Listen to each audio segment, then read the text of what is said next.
minggu ini, selesai nggak selesai harus ganti Bu Emma minggu depan ya. Jadi minggu ini saya akan menyampaikan materi plastik, tapi bila mana nggak selesai, ya nggak apa-apa, disambung nanti minggu ke-8 ya. Karena plastik ini ada cukup banyak yang harus dijelaskan, tapi tidak semuanya diberikan nanti jadi mata kuliah polimer atau plastik ya, teknologi plastik ya. Cuman ada 2 kan, sintetik dan bioplastik. Nah, mungkin waktunya nggak keburu ya, bioplastik memang diplot di minggu ke-8 kalau nggak salah ya, kalau dicek di pembagian jadwal. Baik, semua sudah saya admit ya. Saya izin share screen dulu ya, kalian tunggu sebentar. Saya belum ambil filenya. Ya, sementara kalau kuliah berlangsung, sebetulnya ini ada pertanyaan dari beberapa dosen, gimana kita melihat keaktifan mahasiswa ya, karena kita tidak bisa paksa kalian on video selama kuliah, apalagi kalau 3 SKS. Nah, mereka rata-rata setuju kalau melihat dari proses diskusinya, ya. Makanya saya harapkan kalian juga aktif diskusi, ya. Diskusi itu penting, tidak satu arah.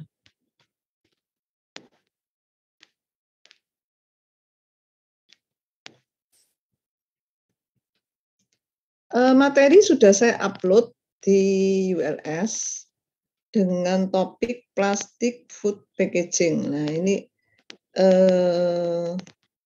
bahasa Inggris campur-campur, mungkin ada salah ketik, nanti gampang diralat kalau ada salah ketik ya, tapi nggak apa-apa kan Inggris Indonesia.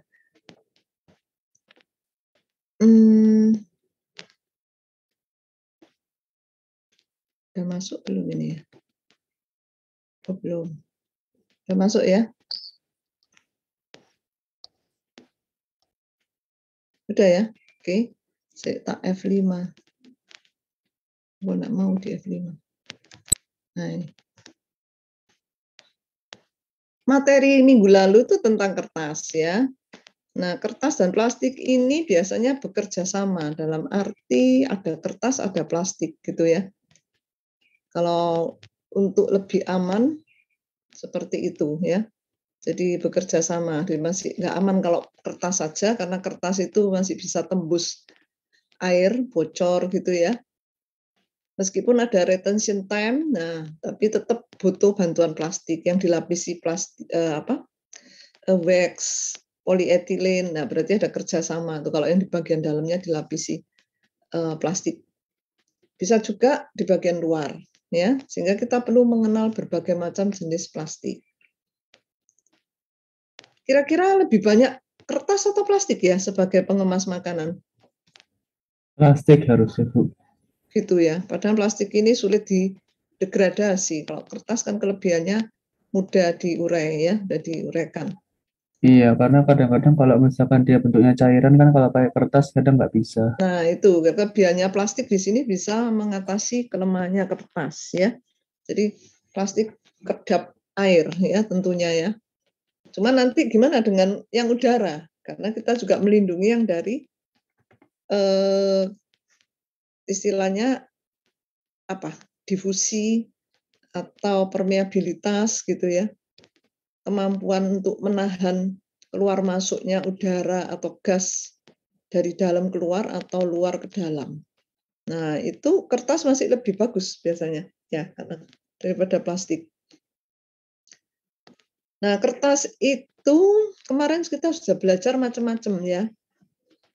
Meskipun sekarang sudah ganti topik ke plastik, saya mungkin masih menyinggung kertas ya. Waktu di kertas saya juga menyinggung plastik gitu ya, karena itu tadi bekerja sama. Macam-macam kertas, kemarin kan ada tugas ya. Tugasnya enggak dikumpulkan untuk diskusi. Mungkin nanti saya di sini juga akan memberikan diskusi untuk cari sendiri, terus kita bahas sama-sama. Ini kira-kira bahannya apa, gitu ya. Tebak-tebakan gitu ya, meskipun mungkin nggak 100% benar, paling nggak tahu gitu ya, kira-kira ini cocok pakai bahan yang mana. Maka kita coba pelajari dulu plastik itu apa saja yang bisa digunakan ya. Sekilas gambar-gambar ini sangat familiar ya dengan kehidupan kita sehari-hari. Karena sekarang ini semuanya butuh yang namanya food, ya. Bahkan food-nya ini sangat bervariasi, ya. Sehingga kalau ada kemasan yang baru, pasti membuat kita ingin mencoba, ya. Itu yang generasi saya saja seperti itu, apalagi yang generasi muda. Generasi muda kan punya jiwa selalu ingin lebih banyak tahu, ya. Betul enggak? Kalau generasi saya dulu biasanya tanya isinya dulu. Isinya apa, rasanya gimana, baru berani mencoba. Nggak lihat kemasannya, ya. Yang penting isinya. Tapi sekarang sudah banyak PO-PO gitu ya, PO-PO order macam-macam snack, kue basah, kue kering gitu ya. Itu orang kadang-kadang nyoba dulu dari tampilannya. Jadi kan lewat WA difoto toh. Mana sih contohnya gitu. Lah kan nggak bisa merasakan. Ya, lihat dulu tampilannya. Wah, menarik tampilannya. Mencoba. Karena nanti rasanya nggak sesuai ya cukup sekali kan gitu ya. Tapi kalau sesuai luar dan dalam, nah itu menarik dari pandangan pertama bisa membawa ke langganan berikutnya gitu ya. Jadi ini penting pengemasan ternyata ya.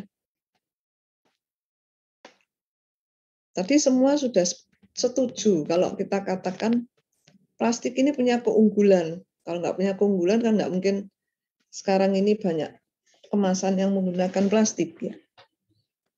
Yang pasti nomor satu di situ menempati posisi paling atas ringan ya. Nah kalau ringan ini ya pasti suka ya karena apa? Kita nggak berat-berat bebannya membawa ya. Termasuk yang sudah tua-tua ini nggak suka gitu ya. Kalau yang muda mungkin nggak mikirkan keringan, tapi ya tetap ini umum ya sifatnya. Jadi semua tahu kalau ditanya nomor satu ini pasti terjawab ya. Kemudian yang nomor dua, mudah diproses. Nah, nomor dua ini semua orang belum tentu tahu prosesnya seperti apa, mudah apa sulit ya. Jadi pengertiannya kalau mudah itu kira-kira apa ya? Ada kebayang? Ringan semua kebayang ya, karena pernah menggunakan. Kalau mudah diproses, nah kan semua belum tentu pernah memproses ya. Membuat plastik itu kan belum pernah ya, belum punya pengalaman. Kira-kira pengertian mudah itu apa ya?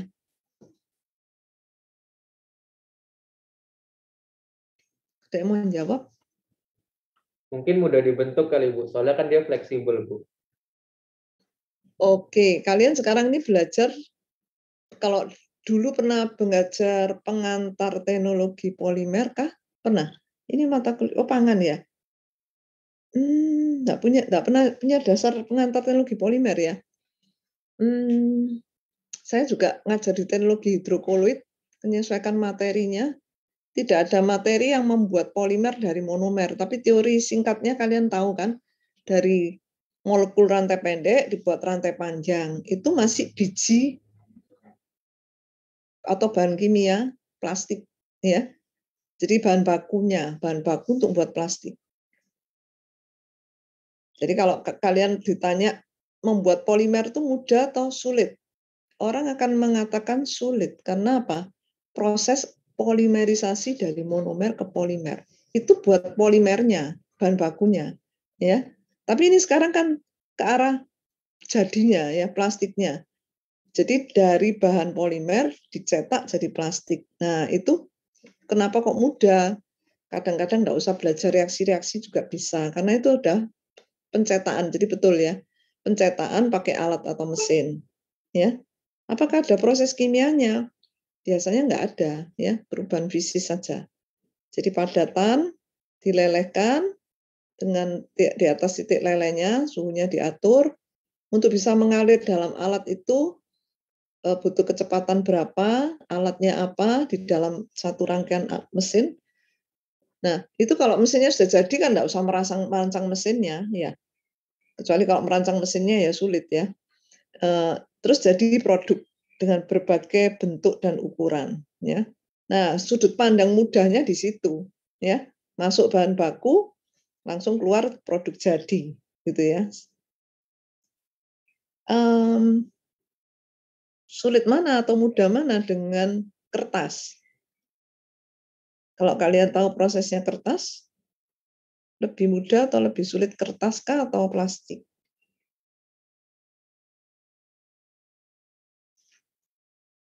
Kan sudah diterangkan yang kertas. Kertas apakah semudah plastik? Dari buburan kertas dicetak jadi dari pulp, kalau belinya bukan dari tanaman berserat, bukan dari kayu atau non kayu, dari pulp, apa bisa langsung dicetak langsung jadi kertas gitu?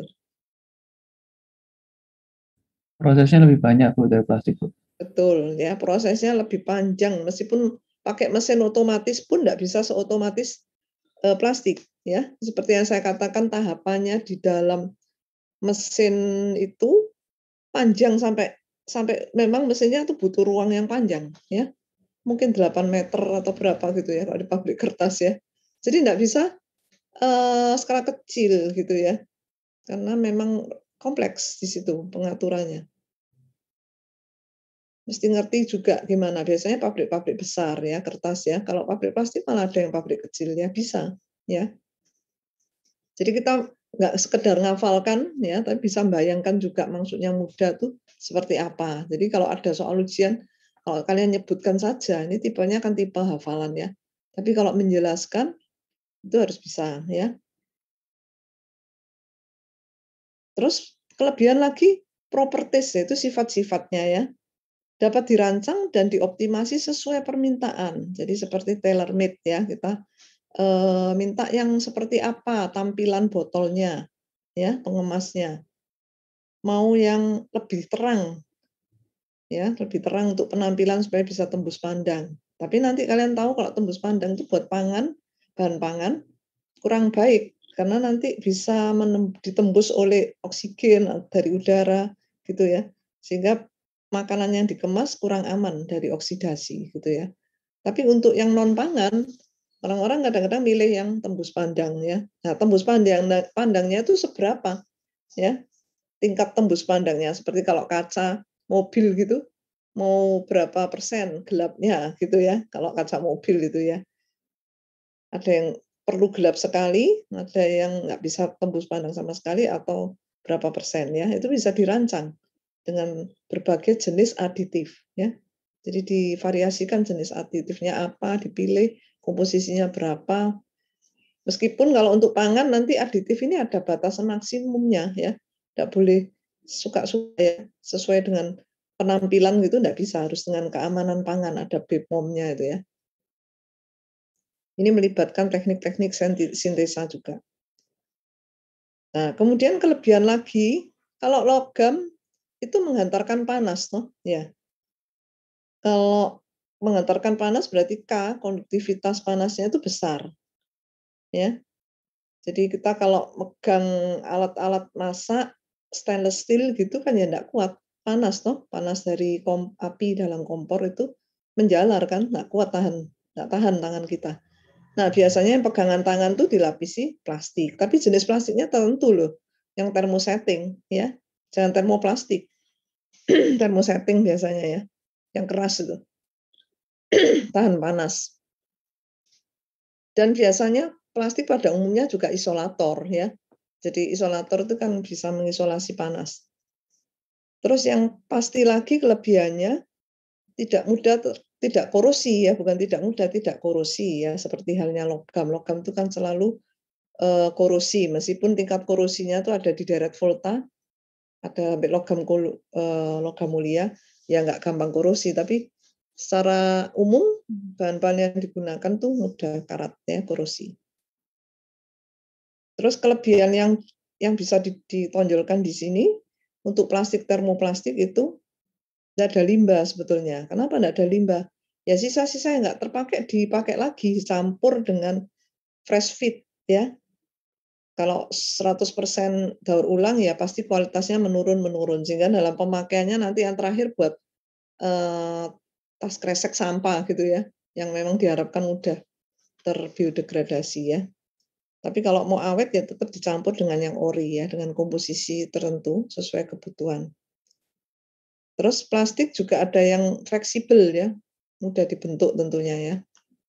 Nah, ini banyak sekali keunggulannya sehingga ya cenderung digunakan untuk kemasan. Nah, ini sedikit pengantar dulu ya, karena tidak dapat PTP, ya ini mesti dimasukkan ya.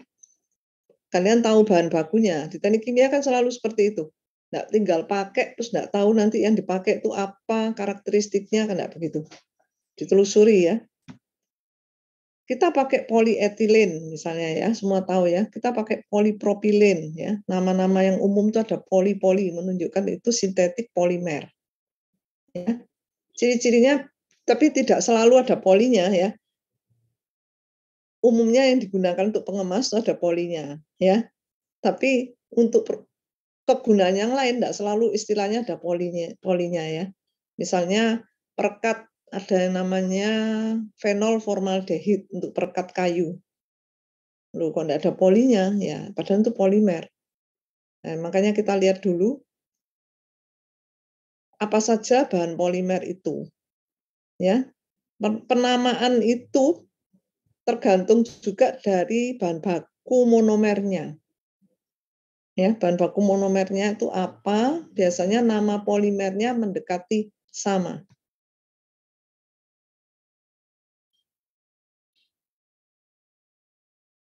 Jadi ada polimer tipe polikondensasi dan poliadisi. Ya, ini nanti nggak dibahas sampai detail gitu, enggak, cuma ditunjukkan polikondensasi itu seperti apa, poliadisi seperti apa. Nah, kita tahu kalau membuat sintetik polimer kan dari monomer. Monomernya itu apa saja sih? Kalau misalnya polietilen, monomernya apa? Bisa diduga nggak? Kan bisa tuh. Polietilen, monomernya. Boleh nulis di chat ya. Kalau misalnya mau jawab juga silakan. Apa monomernya polietilen? Monomernya?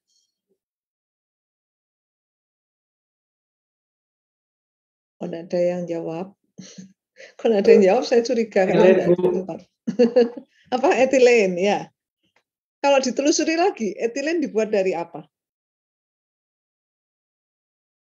Jadi namanya bisa diduga-duga. Ini kan unsur-unsur hidrokarbon.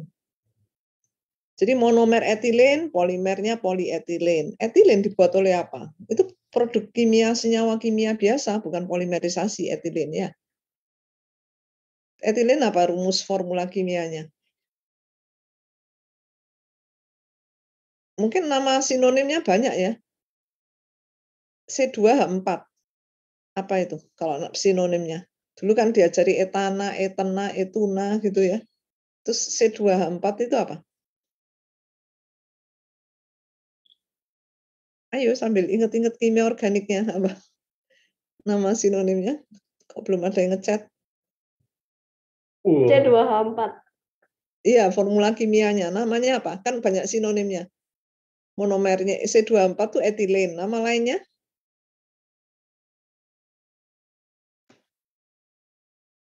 Etena, Bu.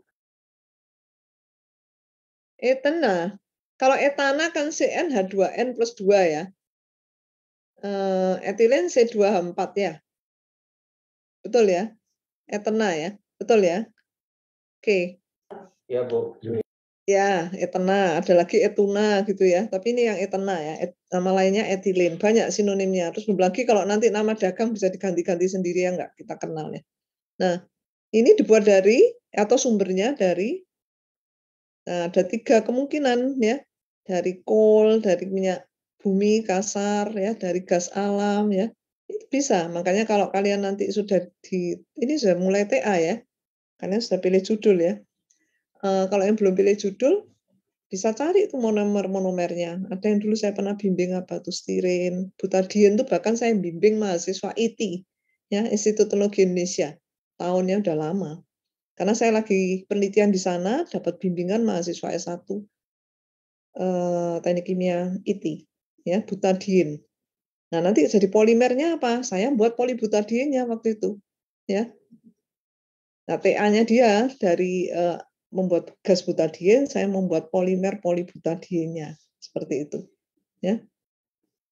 Stiren butadiene rubber saya juga pernah bimbing TA-nya ya, dikopolimerisasikan. Stiren itu monomer, butadiene monomer, terus jadi rubber. SBR itu ban kendaraan ya, stiren butadiene rubber. Nah, ini kita mesti tahu ya, karena kita menggunakan bahan itu sedikit banyak tahu teorinya, tahu asal mulanya. Nah, kita tahu juga plastik ini tidak hanya untuk dibuat di bahan pangan, ini banyak yang lain-lain, cuma paling besar ternyata memang packaging ya, 38%. Mungkin ini meningkat ya, ini kan datanya juga berkembang ya. Tapi yang jelas ini masih menonjol packaging ini ya. Nomor 2 untuk building and civil engineering ya. Terus yang kecil-kecil lainnya ini ada otomotif dan transport ya.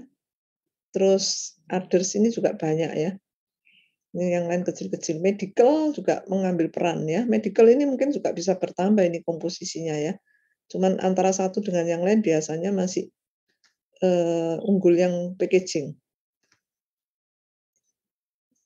Nah, ini tentunya kalian pernah dengar ya di hidrokoloid ya.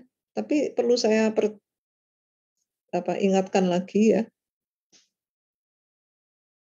Ciri dari polimer yang termasuk senyawa makromolekul, jangan lupa berat molekulnya tidak ada yang di bawah 10⁻³ ya.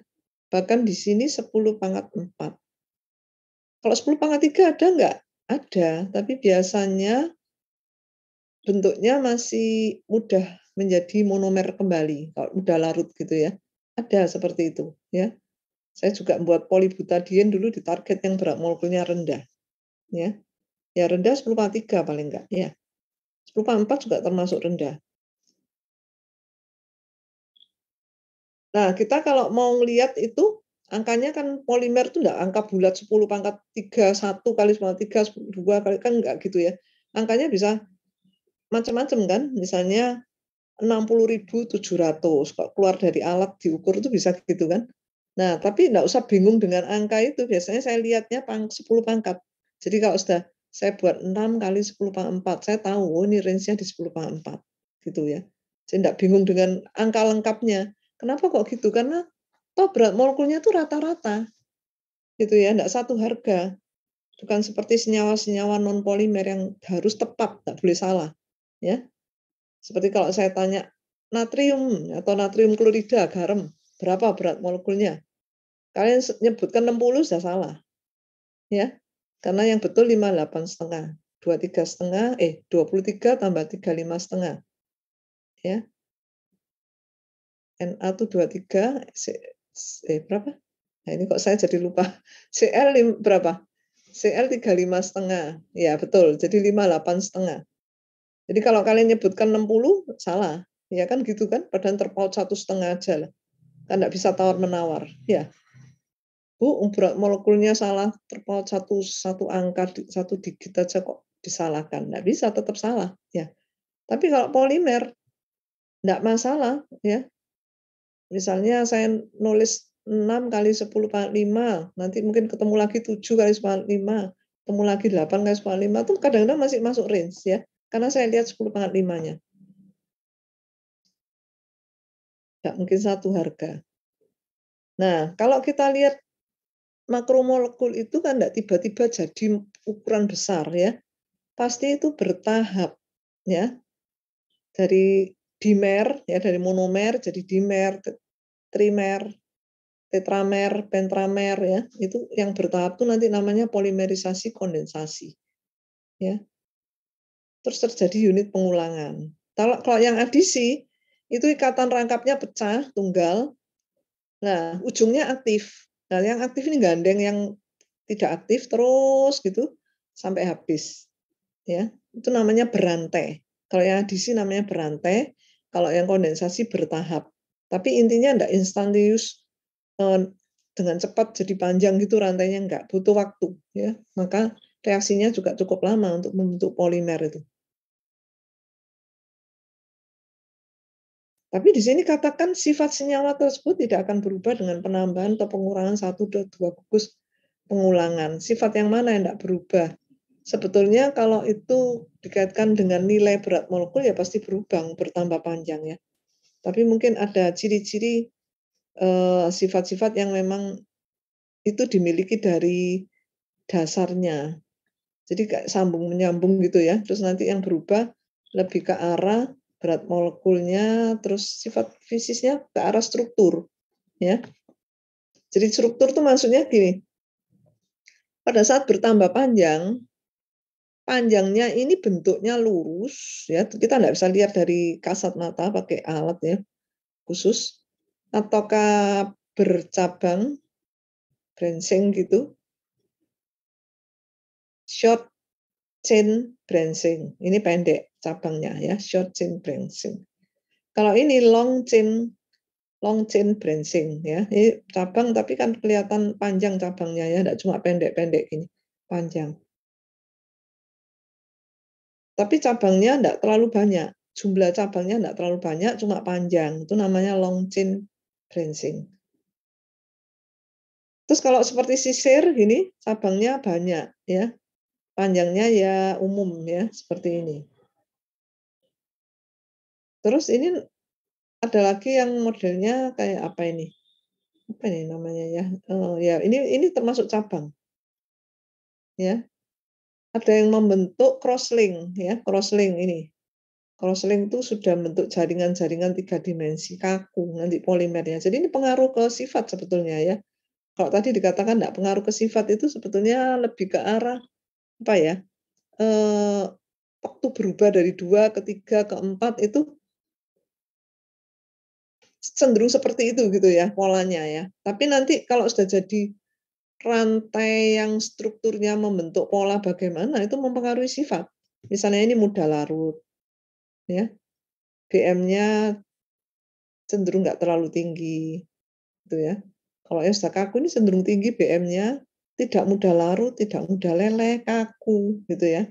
Kaku, berarti kan pengaruh ya. Jadi ini struktur, ada yang primer, ada yang sekunder, gitu ya. Molekul kalau digambarkan bentuknya seperti ini, bulat-bulat-bulat gitu ya.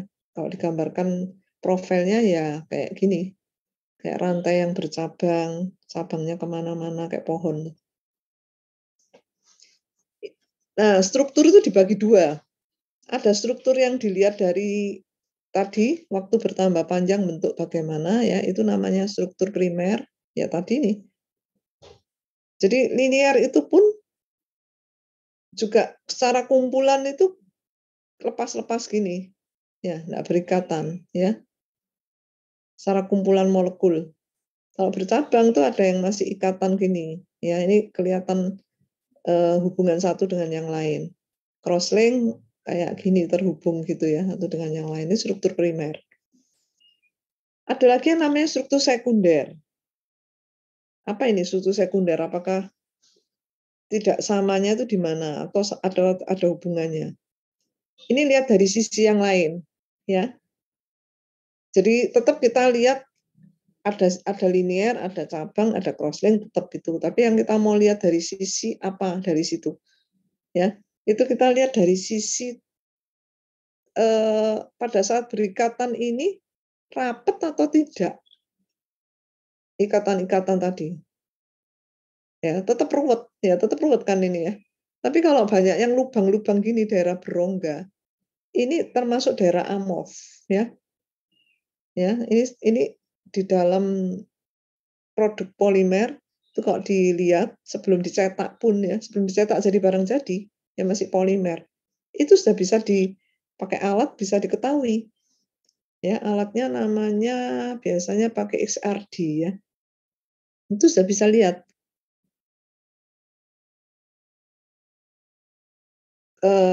Apa banyak yang rapat seperti ini disebut daerah kristalin, atau banyak yang rongga-rongga disebut daerah amorf atau acak, ya.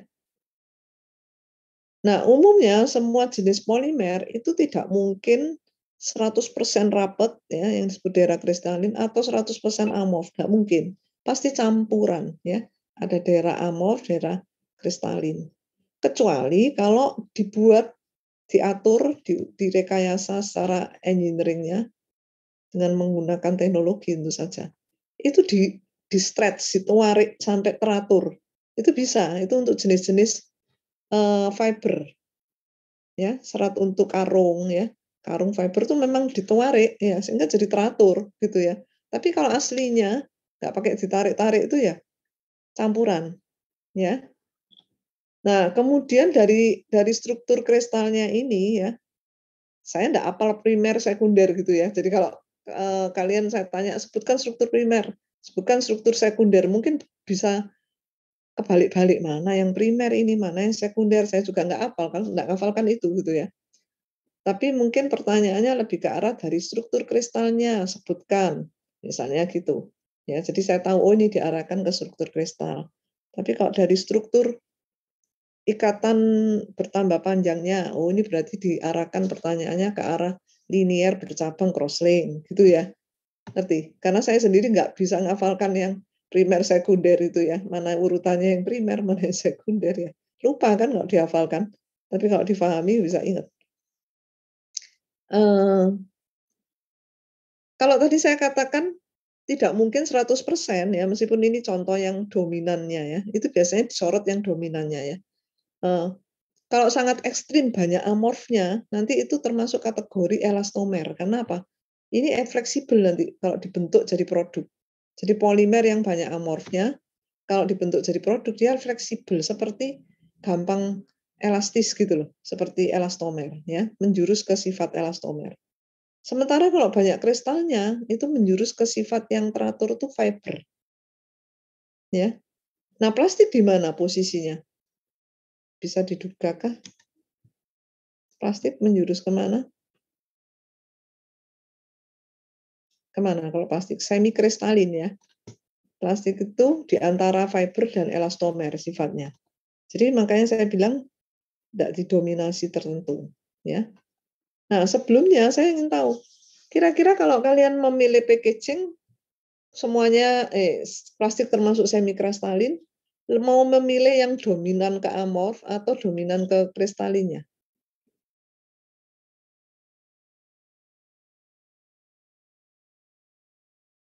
Atau gini, kalau dominan kristalinnya dampaknya apa ke pengemasnya? Ini belum ngomong apa polimernya ya, lebih ke arah sifat secara umum. Kalau polimernya itu dominan kristalin, jadi misalnya gini, ada dua macam jenis polimer yang polimernya sama, yang satu bisa dibuat dengan metode yang menghasilkan struktur kristalnya lebih banyak. Yang lain bisa dibuat yang struktur amorfnya lebih banyak. Meskipun tetap total 100%. Struktur kristal dan amorf. Kalau pilih banyak yang amorf, dominannya hasilnya apa? Kira-kira produknya.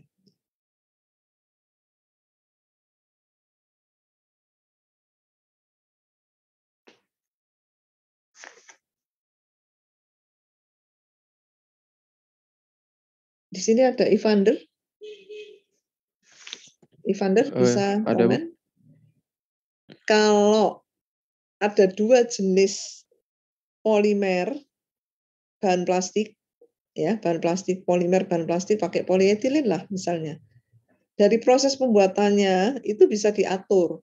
Saya mau banyak kristalnya, saya mau banyak amorfnya bisa diatur itu, ya. Tapi kalian kan cuma gunakan enggak buat polimernya, ya. Cuman umpama diberitahu ini banyak amorfnya, ini banyak kristalnya. Nanti dampaknya ke botol kemasannya itu apa? Kalau banyak amorfnya, satunya banyak kristalnya. Bisa polimer yang sama, bisa polimer yang beda. Udah gitu aja. Mungkin kalau yang kristalin itu mungkin strukturnya bisa lebih kuat, Bu, atau lebih rigid gitu, Bu. Kalau amorphous ini mungkin lebih mungkin kurang kuat cuman lebih fleksibel gitu, Bu. Jawaban itu betul. Tambahkan sifat yang lain. Tadi kan saya sudah sebutkan yang banyak kristalnya lebih kuat, lebih kaku. Artinya, nah jawaban yang lain apa? Itu dari kekuatan fisik ya, atau mekaniknya. Dari sisi appearance-nya, Oh, mungkin yang kristalin itu nggak tembus pandang gitu, Bu. Yang amorphous yang tembus pandang, Bu. oke. Yang kristalin tidak tembus pandang ya. Betul ya? Iya, Kenapa kok gitu?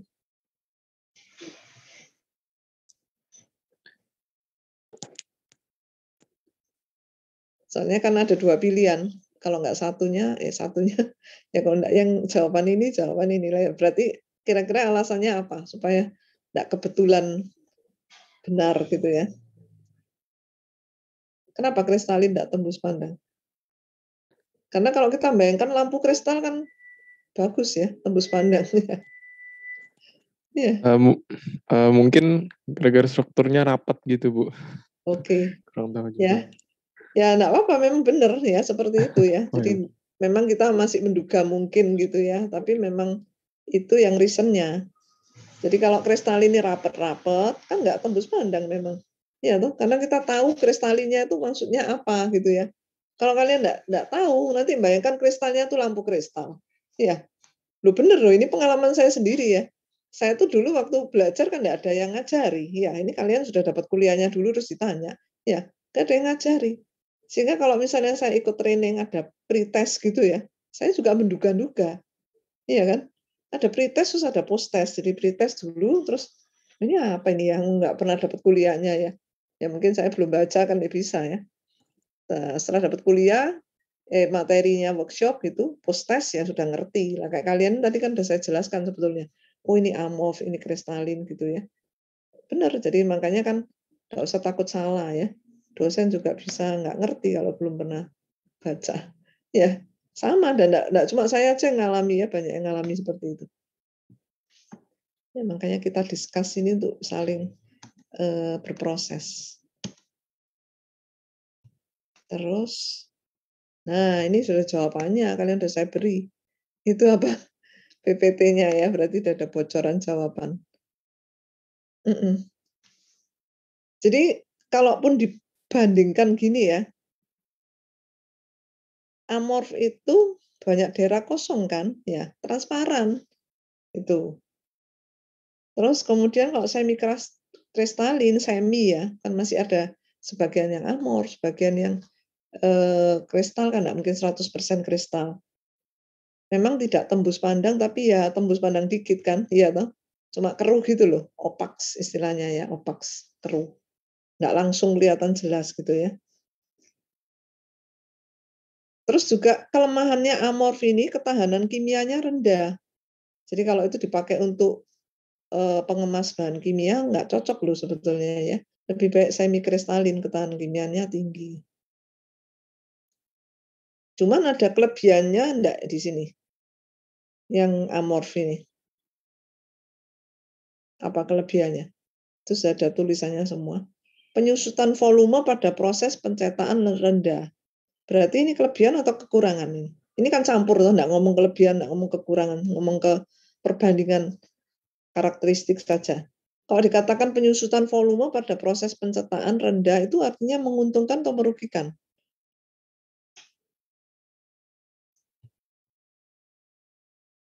Apa? Nathan Bianto ada di sini. Mungkin bisa menjelaskan sifat dari amorf penyusutan volume pada proses pencetakan rendah ini gimana?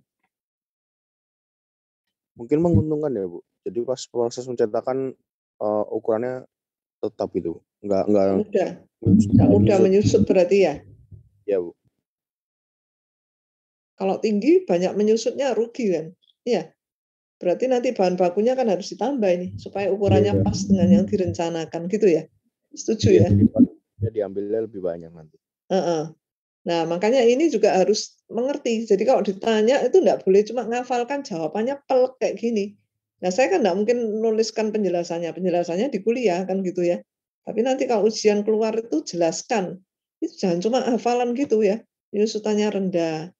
Nah, terus saya tuh kadang-kadang kalau saya mengharapkan jawaban lengkapnya seperti ini, tapi kok dijawab cuma singkat ya. Apa pertanyaannya kurang jelas? Padahal maksud saya masuk dengan kata jelaskan tuh nggak bisa memahami sejauh mana penjelasannya gitu ya.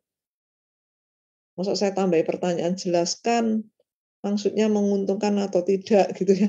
Kan terlalu panjang nanti pertanyaannya ya. Jadi kalau jelaskan sebaiknya juga lengkap gitu ya, enggak cuma yang ditulis di sini. Nanti jadi level 1 ya, kurang komprehensif. Kalau kekuatannya lemah, semua ngerti ya, nggak perlu jelaskan, ya sudah ngerti ya kekuatannya lemah kan gitu ya. Ya berarti lebih menguntungkan yang semi kristalin. Tadi kan waktu saya tanya ke Evander jawabannya ini kan. Ya oke. Terus kemudian umumnya viskositas lelehnya tinggi. Lah, kok tinggi bagus apa enggak? Menguntungkan atau enggak? Gimana kira-kira?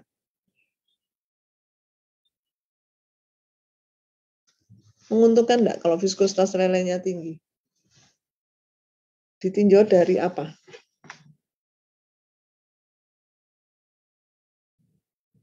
Di sini ada siapa yang belum saya panggil ya, karena kelemahan dari online ini kan saya enggak tahu. Kalau kalian juga enggak bisa harus buka on video ya, makanya saya mesti tanya jawab. Hubert ada? Menguntungkan atau tidak ini? Jadi kita pilah-pilah ini untuk apa? Hubert? Tidak ada orangnya. Saya ini tidak ngecek absen loh ya, cuma kalau dipanggil-panggil tidak ada, nanti saya anggap absen. Tidak ada orangnya ya, berarti Hubert. Stevie? Iya, Bu. Ya, Stevie ada ya. Ada, Bu. Kalau ada kalimat yang menyebutkan secara umum ya, viskositas lelehnya tinggi, ini kira-kira menguntungkan atau tidak?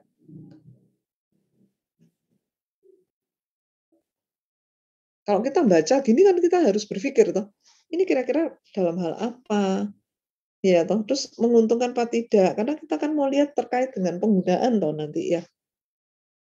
Pemakaian, ada sesuatu yang kita butuhkan untuk pemakaian, enggak cuma hafalan kan? Maksudnya kalau nyebutkan semua bisa. Kalau viskositas lelehnya tinggi berarti apa? Mungkin merugikan ya, Bu. Saya Apa? juga mungkin merugikan. Saya belum Ditinjau kepikiran. dari? Belum kepikiran alasannya tapi. Loh ya, ketebak-tebakan kalau gitu. Coba dipikirkan ya. Soalnya kalau bisa menyebutkan tapi enggak bisa memberi alasan itu tebak-tebakan ya. Ya, kita harus coba, salah enggak apa-apa. Ya, berpikir. Jadi ini nanti kita mau pakai untuk apa sih?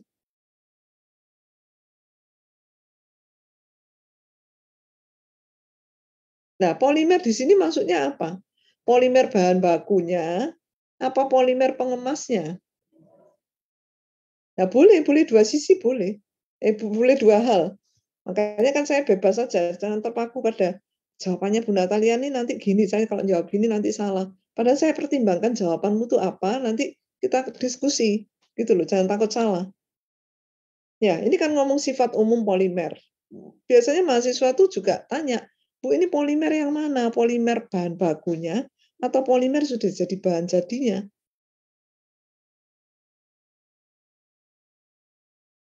Nah, ini kita kan lihat sistem itu tadi, sistem terhadap apa ini?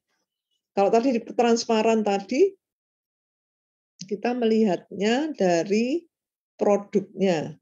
Padahal kita juga bisa lihat dari strukturnya kan, mempengaruhi produk akhir.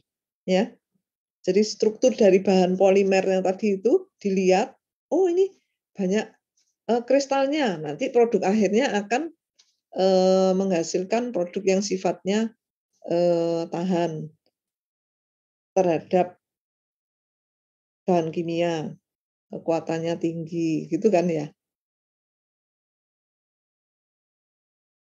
Berarti kita lihat apa? Di sini polimer di sini ini ada hubungannya. Mulai dari bahan baku, polimernya sampai ke produknya. Kayak ini tadi. Kalau ngomong ketahanan kimia rendah itu berarti kan ngomong ke produknya, tapi berhubungan dengan bahan polimernya, dicek waktu dipakai struktur itu banyak amorfnya. Berarti nanti kalau jadi produk ketahanan kimianya rendah. Terus ini kalau penyusutan volumenya rendah berarti waktu polimer itu dicetak jadi produk jadi ya bentuk macam-macam itu volumenya tidak terlalu banyak menyusut dibandingkan ini yang semikristalin. Berarti ini menguntungkan, kan gitu toh. Terus ini kekuatannya lemah, ya jelas tidak menguntungkan, merugikan gitu ya. Nah sekarang ini viskositas lelenya tinggi, apa itu maksudnya? Ayo coba diusahakan dikait-kaitkan gitu ya. Masuk kalian, nah ini kalau ujian ya, terus nggak diketerangkan, nilainya nggak 100 ya. Nah kan semua orang bisa jawab, tapi ngerti apa enggak ya. Coba Stevie dihubungkan. Ya berusaha, kita kan harus berusaha. Kalau ujian masa saya hafalnya ini, saya enggak mau berusaha gitu ya. Apa?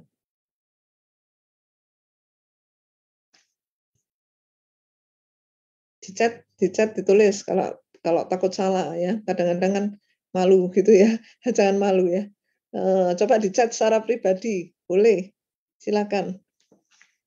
Sambil ask to the audience ya, mungkin. Bisa yang lain saya tanya. Verina, ada pendapatkah?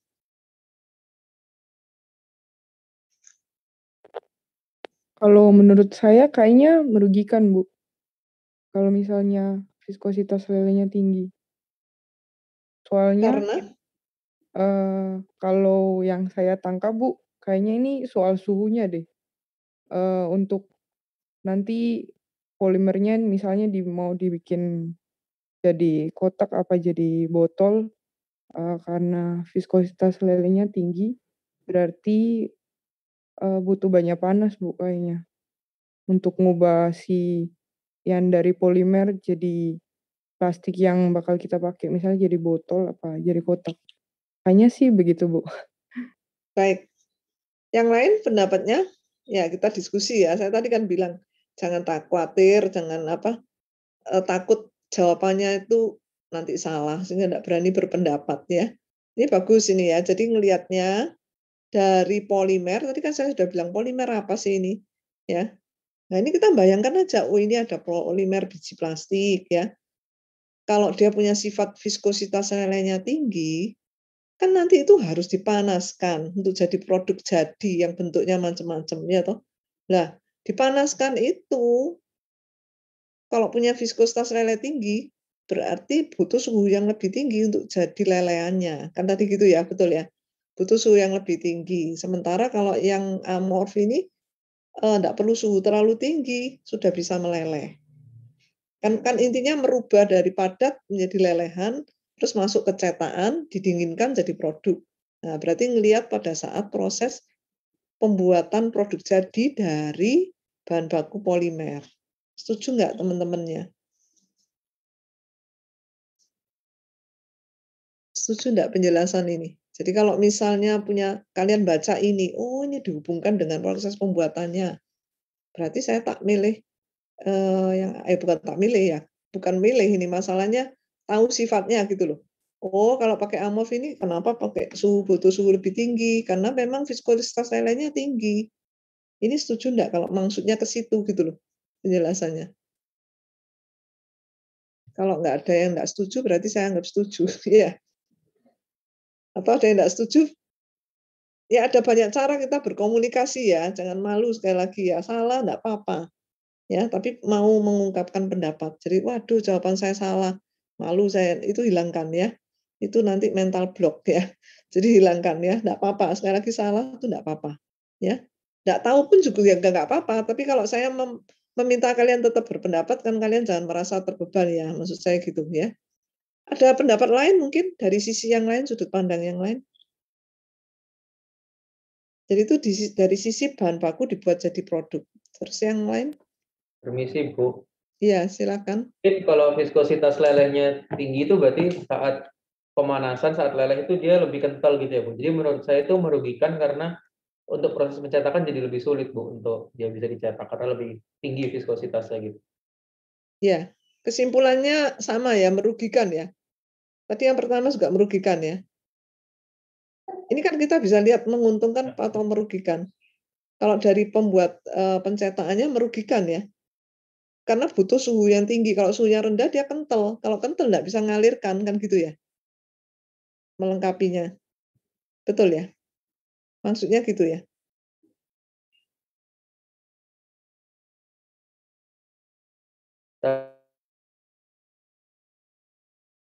Tapi itu kurang sejalan sama poin bawahnya, Bu, karena ngomongnya kandungan panasnya rendah, jadi harusnya dia dipanasin sedikit aja udah meleleh, Bu.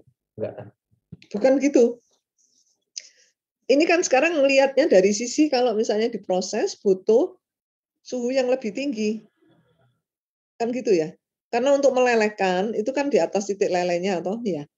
Kan tiap polimer punya titik transisi gelas. Transisi gelas itu enggak sampai meleleh, cuma berubah bentuk, melunak. Tapi untuk bisa merubah fase dari padat menjadi lelehan, kalau mau dicetak kan dilelehkan dulu. Itu di atas titik lelehnya. Nah, ini karena oke, ini viskositas lelehnya tinggi. Berarti untuk bisa melelehkan itu kan butuh suhu yang lebih tinggi. Kan gitu ya. Karena kalau suhunya nggak terlalu tinggi dia gampang kental, nggak bisa mengalir nanti.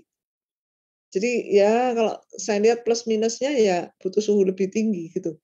Terus sekarang kalau kandungan panasnya rendah itu lebih ke arah kalau sudah jadi produk, misalnya jadi apa?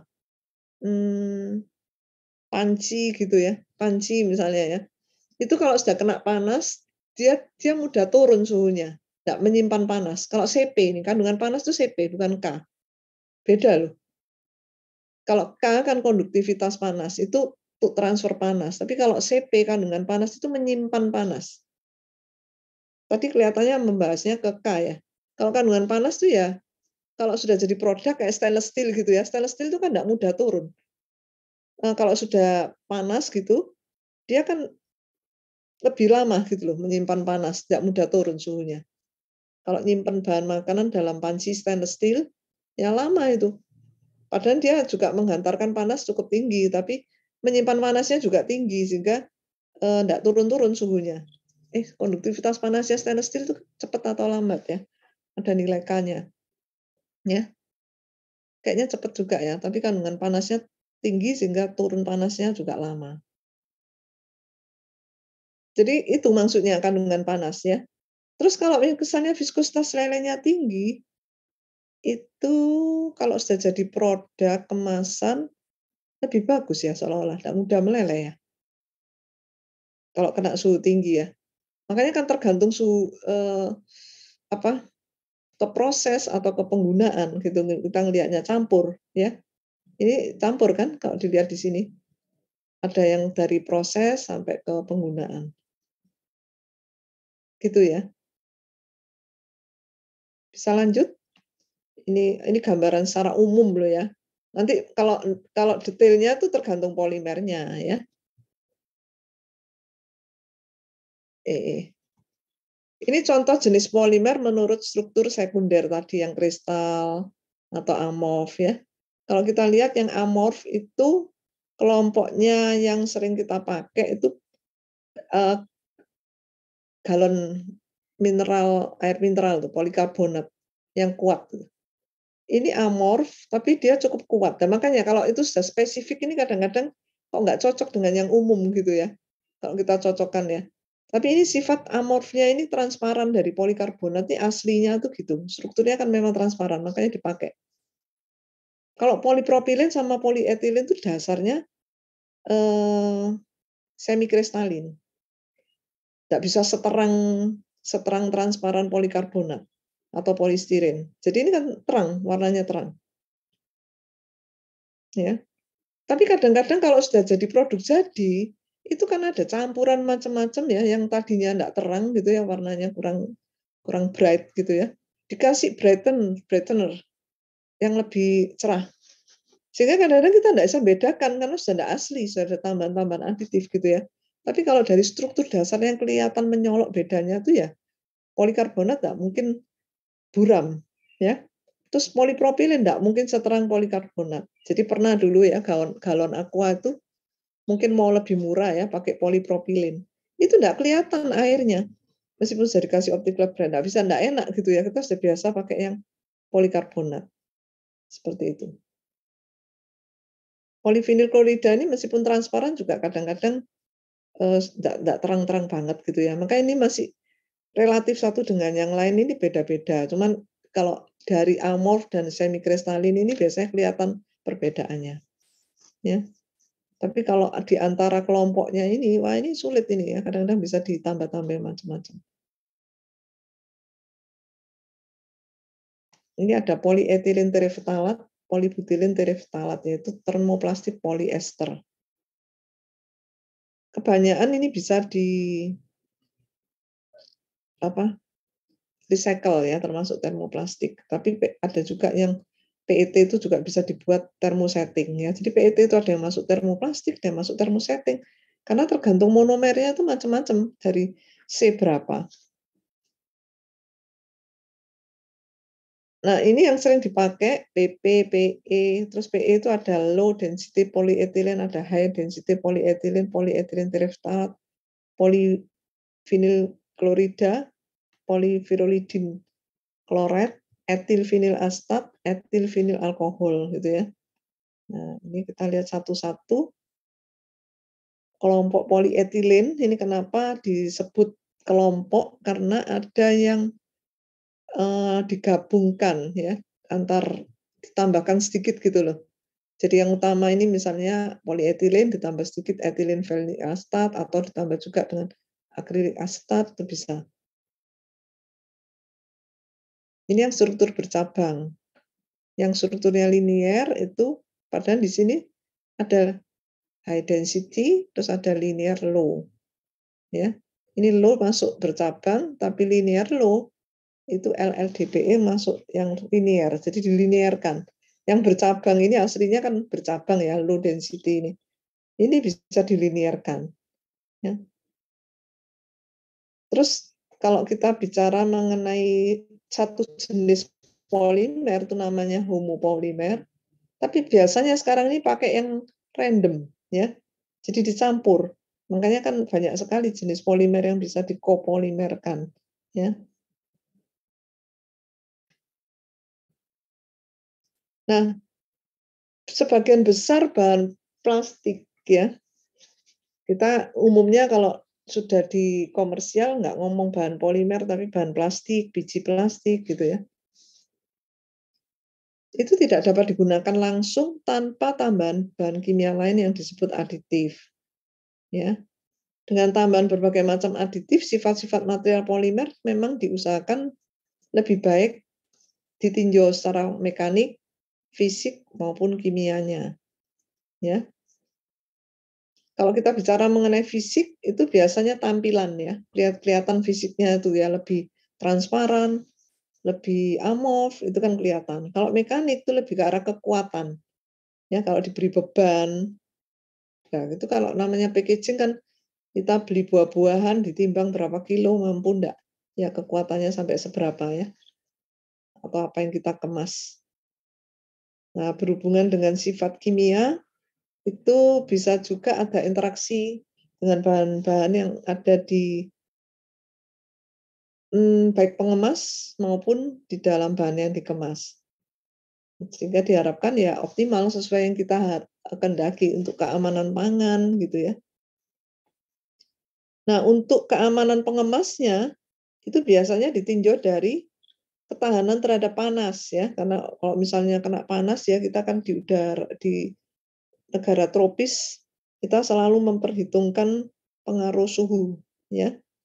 Belum lagi suhu, ada sinar-sinar UV ya, kena matahari atau sinar lampu gitu ya. Sinar lampu, enggak kena, kan kita kebanyakan sekarang sudah AC ya. Jadi nggak ngomong kena sinar matahari ya, kalau toko-toko zaman dulu gitu ya. Dipajang pasti matahari masuk. Apotek aja sekarang banyak yang kan enggak pakai AC gitu ya. Ada itu ya.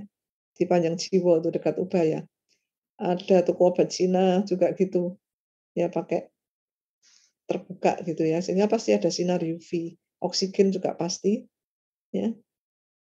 Terus belum lagi dalam transportasi kan selalu ada impact ya. Ada tekanan, ada tarikan gitu ya. Kalau itu di transportasinya di laut, ketahanan terhadap abrasi ya.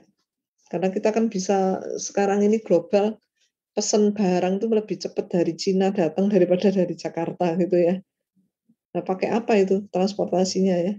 Bisa dari udara, bisa dari laut ya. Sehingga harus ada pengamannya ya.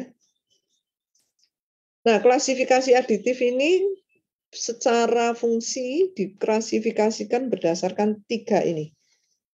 Ya.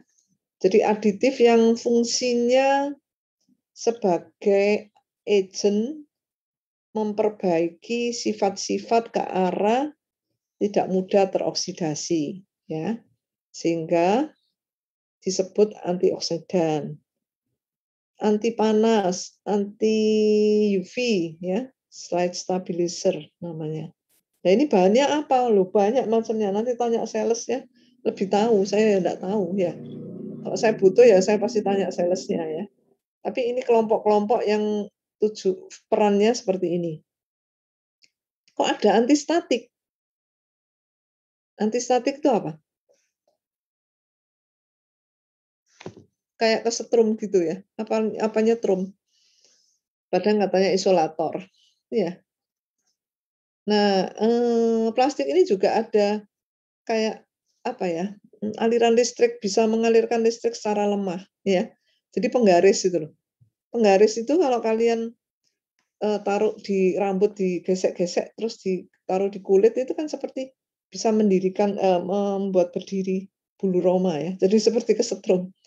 Nah, itu terus ditambahi antistatik supaya itu untuk penggaris. Tapi kalau pengemas panganan enggak perlu kayaknya. Ini kan umum ya. Terus flame retardant supaya tidak mudah terbakar. Kenapa kok perlu pakai flame retardant? Ini biasanya ditambahkan pada saat buat polimer, ya. Jadi pada saat buat polimer itu sudah ditambahkan semua. Sehingga nanti kalau waktu mencetak sudah tidak perlu nambah-nambahi, paling-paling nambahi yang lain, fungsi yang lain, ya. Nah, jadi kalau kalian tanya ini ditambahkan di mana ya, Bu ya? Ya ini banyak ditambahkan waktu membuat polimernya, yang buat biji plastiknya. Nah, pertanyaannya kenapa kok ditambah flame retardant? Ada yang tahu enggak? Biji plastik itu sudah terbakar atau tidak? Kalau ditambah flame retardant berarti asumsinya mudah terbakar. Kenapa mudah terbakar? Ada yang tahu sebabnya? Saya boleh minta masukan dari Justinus. Kenapa mudah terbakar? Ya, waktu membuat polimernya. Iya, Waktu Bu. nyata enggak perlu. Waktu nyata enggak perlu loh ya nambahin flame retardant, nanti malah kebanyakan anti aditif. Kenapa?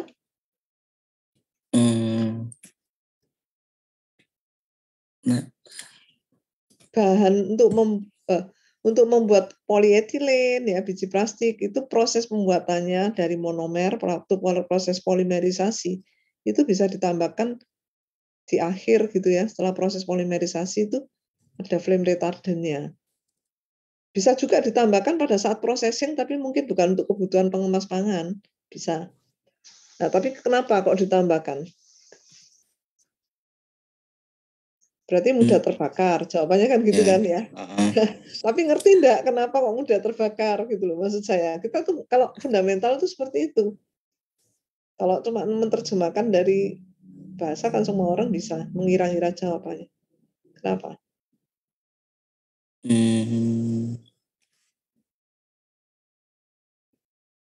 Balik lagi dari bahan bakunya dari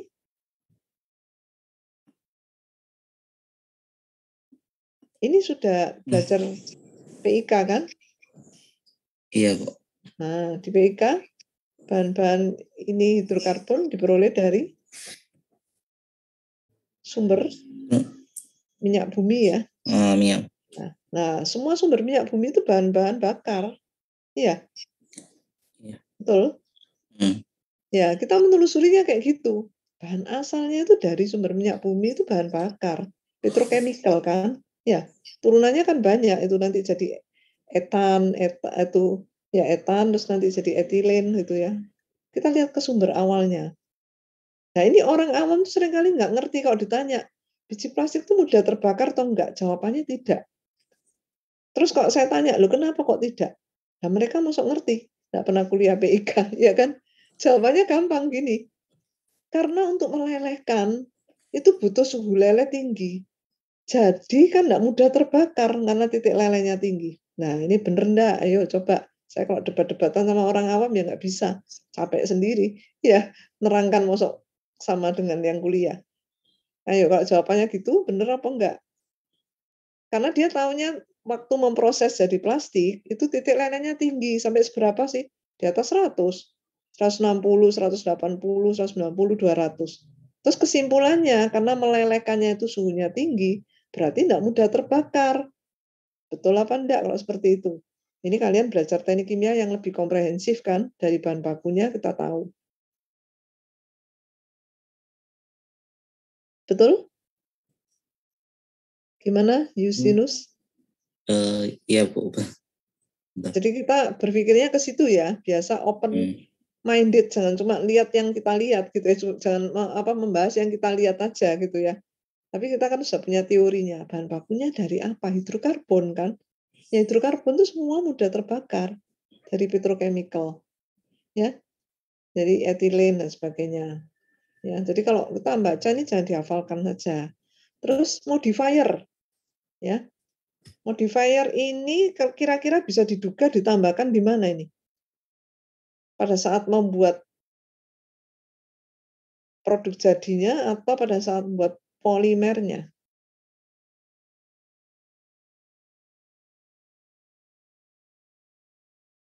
Harusnya pada saat Ya? pembuatan polimernya, Bu. Ya, pasti. Karena apa?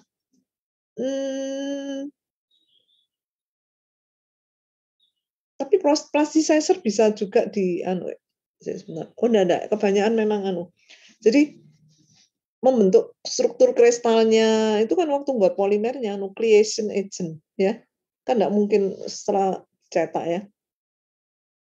Terus plasticizer itu supaya nanti kalau diproses di mesin dia bisa lepas dari cetakannya, enggak lengket. Karena kalau lelehan polimer gitu kan mesti lengket toh. Nah, pada saat didinginkan dia harus keluar toh dari cetakan. Nah, itu harus mudah. Ini kalau lengket nanti cacat produknya. Iya kan, bentuknya berubah. Nah, plasticizer itu fungsinya untuk itu. Foaming agent itu supaya enggak terbentuk foam ya.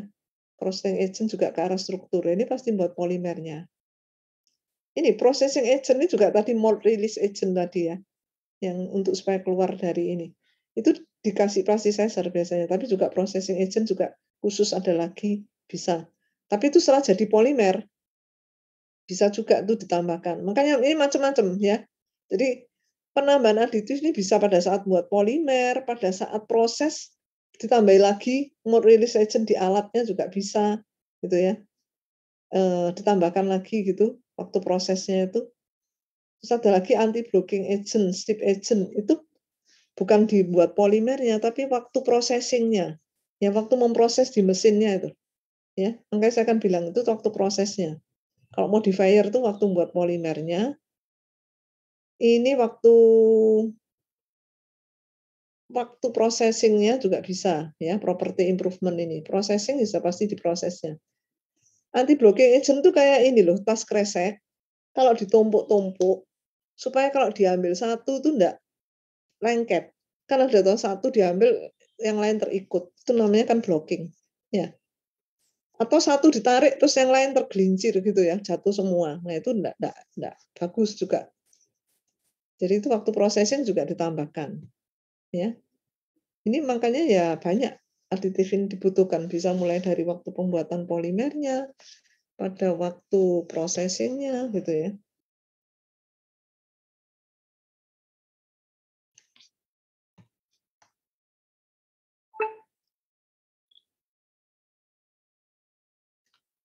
Nah, ini kalau ditanya mesti juga semua bisa jawab ya. Namanya antioksidan ya pasti untuk menghambat reaksi oksidasi. Tapi reaksi oksidasi itu maksudnya apa? Nah, itu kan harus ngerti ya. Nanti kalau ditanya apa maksudnya reaksi oksidasi itu kelihatan. Jadi saya kalau pernah memberi ujian lisan. Waduh, ujian lisan itu ternyata 2 jam sendiri ya. Kalau yang tadinya mahasiswa bisa ngerjakan secara tertulis, itu kalau ditanya nggak ngerti ternyata. Ya, satu soal itu bisa membuat mengerti itu lama ya. Nah, ini kan keterbatasan yang kalian harus catch up sendiri ya, nggak bisa tunggu dosennya memberi ya. Reaksi oksidasi maksudnya ya teroksidasi dari oksigen di udara kan gitu ya. Jadi lemak-lemak, kacang-kacangan tuh kalau teroksidasi pasti tengi gitu ya. Terus kalau daging-daging, kalau teroksidasi itu bisa browning, warnanya kecoklatan, kan tidak dikehendaki ya. Oke, ya itu coba dieksplor ya. Sehingga perlu UV stabilizer atau yang sifatnya antioksidan. Nah, UV stabilizer ini juga ternyata melindungi polimer dari degradasi. Jadi pengemasnya yang dilindungi dari degradasi karena rantai panjang itu kalau teroksidasi dia bisa putus rantainya. Jadi kekuatan mekaniknya juga bisa terpengaruh. Ya. Jadi kan kalau berat molekulnya tinggi makin kuat gitu ya. Tapi kalau ini terpotong panjang rantainya itu kekuatannya berkurang. Ya, yang menyebabkan juga sinar UV ya. Atau panas. Kena panas. Makanya ada lagi yang namanya heat stabilizer. Ini lain lagi ya. Terus tadi anti-static agent sudah saya jelaskan ada electrical changes, sifat surface electrical changes. Nah, ini juga mencegah menempelnya debu pada permukaan polimer ya. Jadi kalau tadi kita enggak takut kesetrum ringan ya karena ini statik aja. Tapi juga kalau enggak ada itu bisa menyebabkan ada tertariknya menempelnya debu pada permukaan polimer ya. Untuk menghindari itu dikasih surface electrical changes anti-static agent. Nah, ini supaya enggak mudah terbakar ya. Bahaya ini ya. Nah, processing agent itu tadi masih terdiri lagi dari yang tadi saya bilang ada plasticizer kan di sini. Processing agent itu tadi yang mencegah menempelnya produk pada cetakan ya, supaya licin gitu ya, pelumas. Tapi ada juga lubrikan ini ya, ini tadi yang menempelnya pelumas ya. Ya, mirip-mirip ya, lubrikan ini juga mengurangi gaya fresek antar molekul polimer, lebih ke arah antar molekul polimer. Kalau processing agent itu ke arah yang mau keluar dari cetakan itu. Kalau plasticizer pada saat proses ya, itu memperbaiki sifat aliran polimer sehingga memudahkan pemrosesan dan nanti ada internal, berarti internal itu di dalam polimernya atau di sini dalam prosesnya sehingga membuat polimer rigid dan lebih fleksibel ya. Di dalam pembuatan polimer juga ada kemungkinan sudah ditambah plasticizer. Kalau ini kan processingnya setelah jadi polimer. Ini tadi sudah saya sebutkan. Blocking di sini juga bisa pada saat processing. Ya. Tapi juga pada saat produk juga bisa. Jadi untuk sinerginya ada slip agent, ada anti-slip agent. Ya. Ini tadi sudah saya sebutkan semua ya.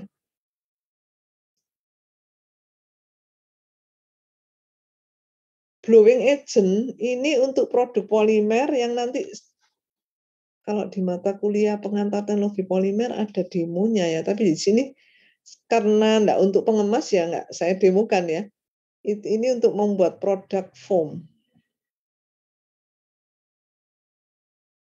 Jadi seperti apa produk foam itu? Pembersih ya.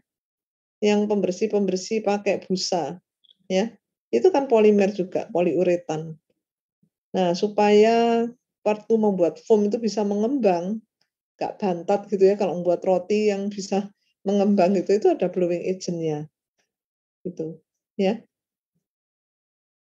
Jadi ini lebih ke arah waktu memproduksi ditambahkan dari polimer tersebut, ya.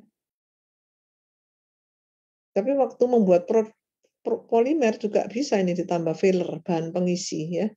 Itu untuk ngatur bahan produksi, harga bahan produksi. Jadi kalau untuk material-material itu pasti butuh aditif yang ini, kertas juga gitu ya. Cuman fungsinya agak beda-beda sedikit. Nah, ini komposisi aditif yang digunakan untuk plastik dengan berbagai fungsi. Paling banyak itu plasticizer. Ya. Itu tadi yang saya bilang bisa digunakan pada saat pembuatan polimernya atau processing-nya. Ya, processing di mesinnya itu. Sampai 50% lebih, ya. Nah, kalau yang menempati urutan kedua flame retardant, ya. Karena tadi sifat mudah terbakarnya. Terus impact modifier ini pada saat pencetakan tadi ya perlu beberapa aditif untuk tujuan di impact modifiernya. Heat stabilizer itu juga banyak ya, dan lain-lain ya. Wah, ini perlu diupdate ya karena masih 2001 ya, padahal tapi ya nanti kalau ada kalian bisa lihat tetap plasticizer yang terbanyak. Nah, mungkin yang belum muncul istilah barrier ya, tapi barrier ini sebetulnya berhubungan dengan penahan loh. Sifat-sifat menahan. Nah, menahan apa? Ya menahan macam-macam, oksigen itu apa udara dari luar kan selalu ada oksigen, ada uap air atau mungkin gas-gas yang lain ya.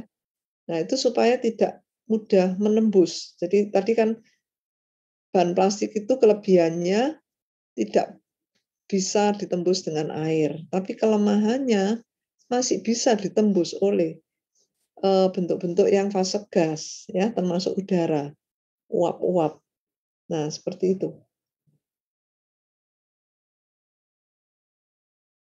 Nah, tentunya kalau pengemasnya itu terlindungi dari lingkungan di luar, maka akan melindungi juga umur produk bahan pangan, ya, jadi bisa memperpanjang. Tentunya ada batas expired, tapi ini sangat membantu sekali ya, waktu keawetan produk itu.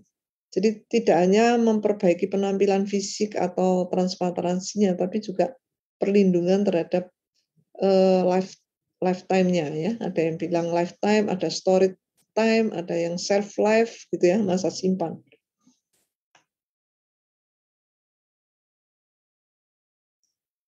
Nah, ini tadi yang antioksidan itu bisa terjadi di mana saja. Mulai dari resinnya. Nah, ini nama lain dari polimer kalau di kalangan awam atau umum itu pakai istilah resin ya, jarang yang ngomong polimer gitu ya, resin. Nah, sebagian besar resin itu polimer gitu ya, sehingga kita pahami, oh ini paling maksudnya polimernya gitu ya. Reaksi oksidasi saat pemrosesan polimer, resin ya. Saat penyimpanan resin itu bisa terjadi. Saat produk digunakan itu juga bisa terjadi.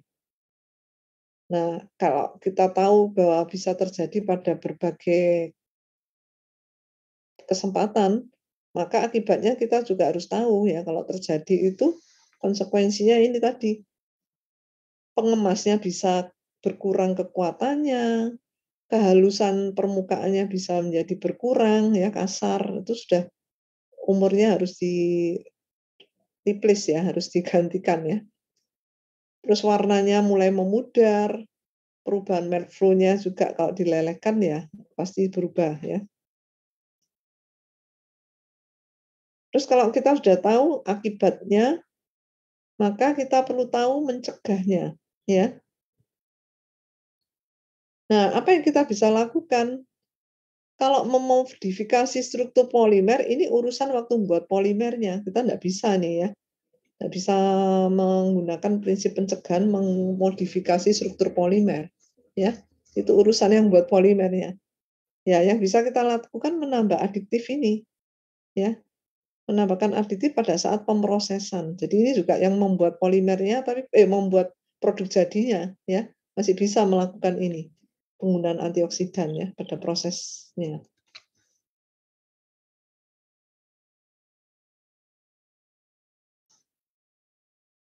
Kita tadi sudah tahu fungsi utama antioksidan. Mencegah itu artinya memperlambat, meskipun tidak bisa 0% ya. Terjadi oksidasi material polimer baik oleh udara maupun oleh oksidator lain ya. Minimal kita memperhatikan dari udara ya. Karena tidak diapa-apakan aja bisa teroksidasi ya. Jadi nyimpannya ini harus tempat yang tidak terlalu terang kena sinar UV misalnya gitu ya. Masukkan lemari lebih terhindar. Terus juga jangan terlalu panas lingkungannya. Obat kan selalu begitu ya. obat bahan makanan mesti ada keterangan simpan di suhu udara berapa biasanya, tidak 30 derajat mungkin di kamar ya, suhu ruang ya, tempat yang tidak terlalu panas. Nanti humiditas juga pengaruh ya, kalau kalian mau belajar detail, tapi di sini nggak sampai sedetail itu, tapi itu tentu saja ada pengaruhnya. Pencegahan dilakukan selama penyimpanan, pemrosesan, atau pada saat pemakaian. Nah, kalau ngomong penyimpanan di sini berarti penyimpanan bahan bakunya, ya, penyimpanan bahan baku sebelum diproses. Nah, kalau pemakaian ya setelah jadi bahan jadi, ya. Bahan aditif itu tidak boleh banyak-banyak karena bahan aditif ini berat molekulnya kebanyakan rendah, ya. Nah, kalau berat molekulnya rendah dipakai untuk pengemas makanan, makanannya yang dikemas itu suhunya tinggi, bisa memicu larut. Meskipun sudah berada dalam pengemas, ya, bisa larut sedikit-sedikit, sedikit banyak bisa larut. Itu nanti bisa berpengaruh ya terhadap keamanan pangan. Jadi pemakaian sampai dengan 2% berat, tapi ini juga bervariasi, tidak semuanya bisa 2% ya. Nanti dilihat apa aditifnya ya. Konsumsi antioksidan yang terbanyak itu di PP. Nah, ini juga ada reasonnya. Kenapa kok di PP lebih banyak dibanding di PE? Sementara yang lain-lain kecil-kecil aja. PP ini ternyata kok dari strukturnya kita amati CH2 hanya berikatan lagi dengan CH3, kan polipropilin ya. Nah, cabang CH3 itu yang berikatan itu udah teroksidasi karena ada cabang itu dibandingkan polietilen. Itu. Kalau polietilen kan CH2, C24 itu terus bertambah panjang kan, CH2 gitu ya. Dari C24 menjadi N kali. Nah, itu lurus lantainya, enggak mudah teroksidasi. Sementara kalau polietilen ada ke CH3-nya itu mudah teroksidasi.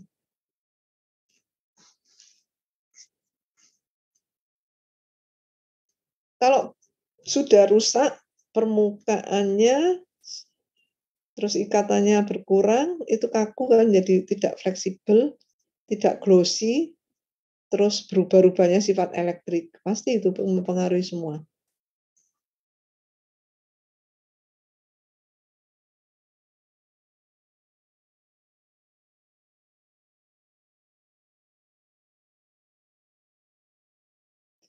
Jadi kalau hubungannya apa sih sebetulnya?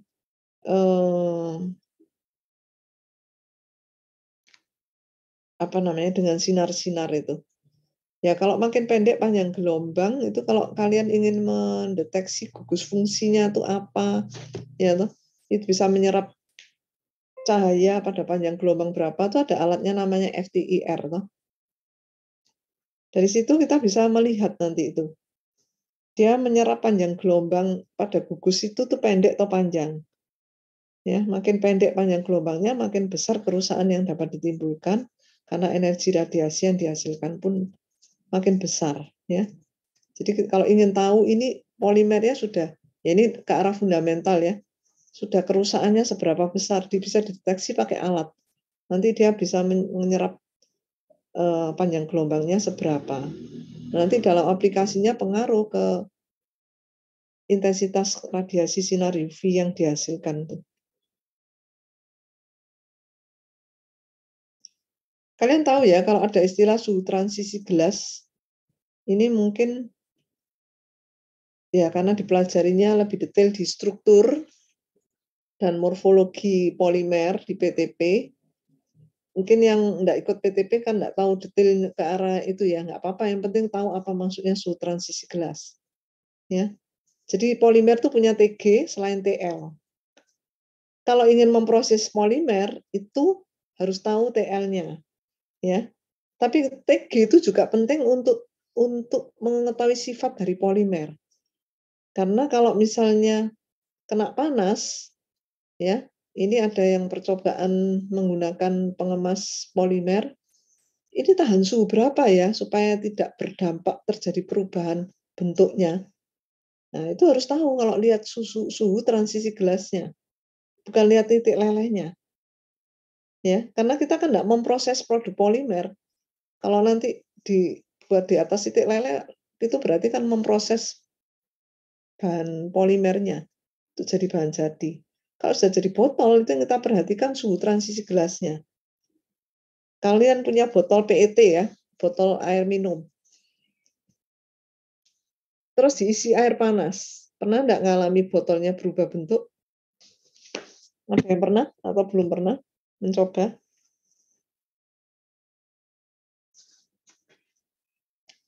Saya tanya siapa ini yang sudah pernah ngalami apa enggak ini? Feren ada di sini ya. Feren, pernah ngalami enggak ngisi botol Hadir, minum Bu. dengan air panas? Pernah, Bu, botolnya nyunyut, Bu. Nyunyut.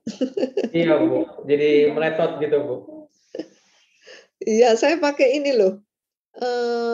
Botol air mineral yang 3 liter. Yang kecil-kecil itu loh. Merek apa ya itu ya? Macam-macam bekasnya beli air macam-macam, air Kangen, air apa itu yang Pak Toko pernah kirim. Saya pernah pakai itu. Saya isi airnya dari teko pemanas, masih anget gitu ya.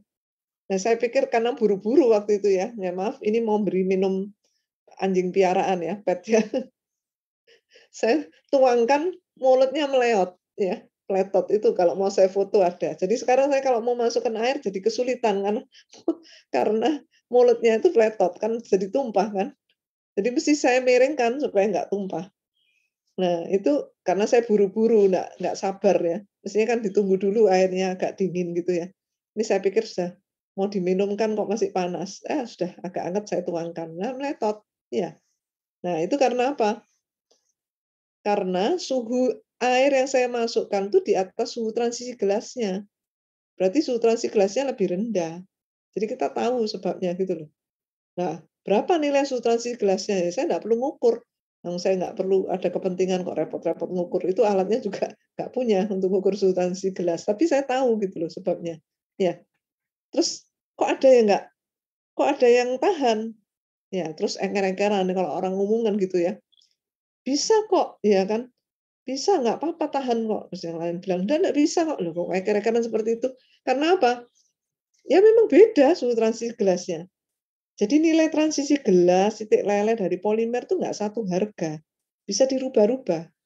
Kita mau naikkan bisa, mau turunkan bisa, ya pengaruh aditif juga ada. Beda dengan logam. Logam itu lebih standar. Ya, lebih standar, nggak bisa diturunkan, berubah-ubah, naik turun terlalu besar, nggak ada, sudah ada range-nya. Tapi kalau polimer, ya memang ada range-nya juga yang murni. Tapi kenyataannya yang murni kan nggak ada kalau jadi produk jadi. Ya, terus masih banyak faktor lainnya, hubungan antara TG dan berat molekul itu juga ada. Berat molekul beda, TG-nya beda lagi. Loh, jadi nggak ada yang tahu TG-nya itu berapa. Kalau mau tahu kan ya diukur gitu. Cuma kalau sudah kejadian seperti yang saya alami ya saya tahu sebabnya gitu loh. Tahu sebabnya. Ya, mungkin ini juga dialami oleh anak bimbing saya ya. Waktu mau masukkan botol plastiknya ke oven, bertanya kan, Bu ini aman apa tidak? Gitu. Nah, tanya begitu saya juga nggak bisa otomatis jawab. Oh pasti aman, oh pasti tidak gitu nggak bisa. Iya kan? Tapi ngasih dasar teori, coba dicek TG-nya berapa untuk PET, misalnya gitu. Ya, TG-nya berapa untuk PP. Nanti didekati ke situ, meskipun nanti ya angka itu belum tentu 100% benar, sambil dicoba. Ya. Nah, kalau nyoba ya rodok trial and error, ada konsekuensi kalau nggak berhasil ya. Jadi kita tahu, oh berarti di range ini gitu. Jelaskah? Nah, contoh lain, misalnya pipa PVC, semua tahu toh?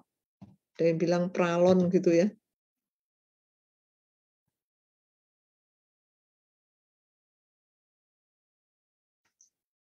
Itu kadang-kadang kan air dari tandon panas sekali 50-60 gitu karena kena sinar matahari itu kan tandonnya dari profile tank biasanya itu dari stainless steel kan gitu ya.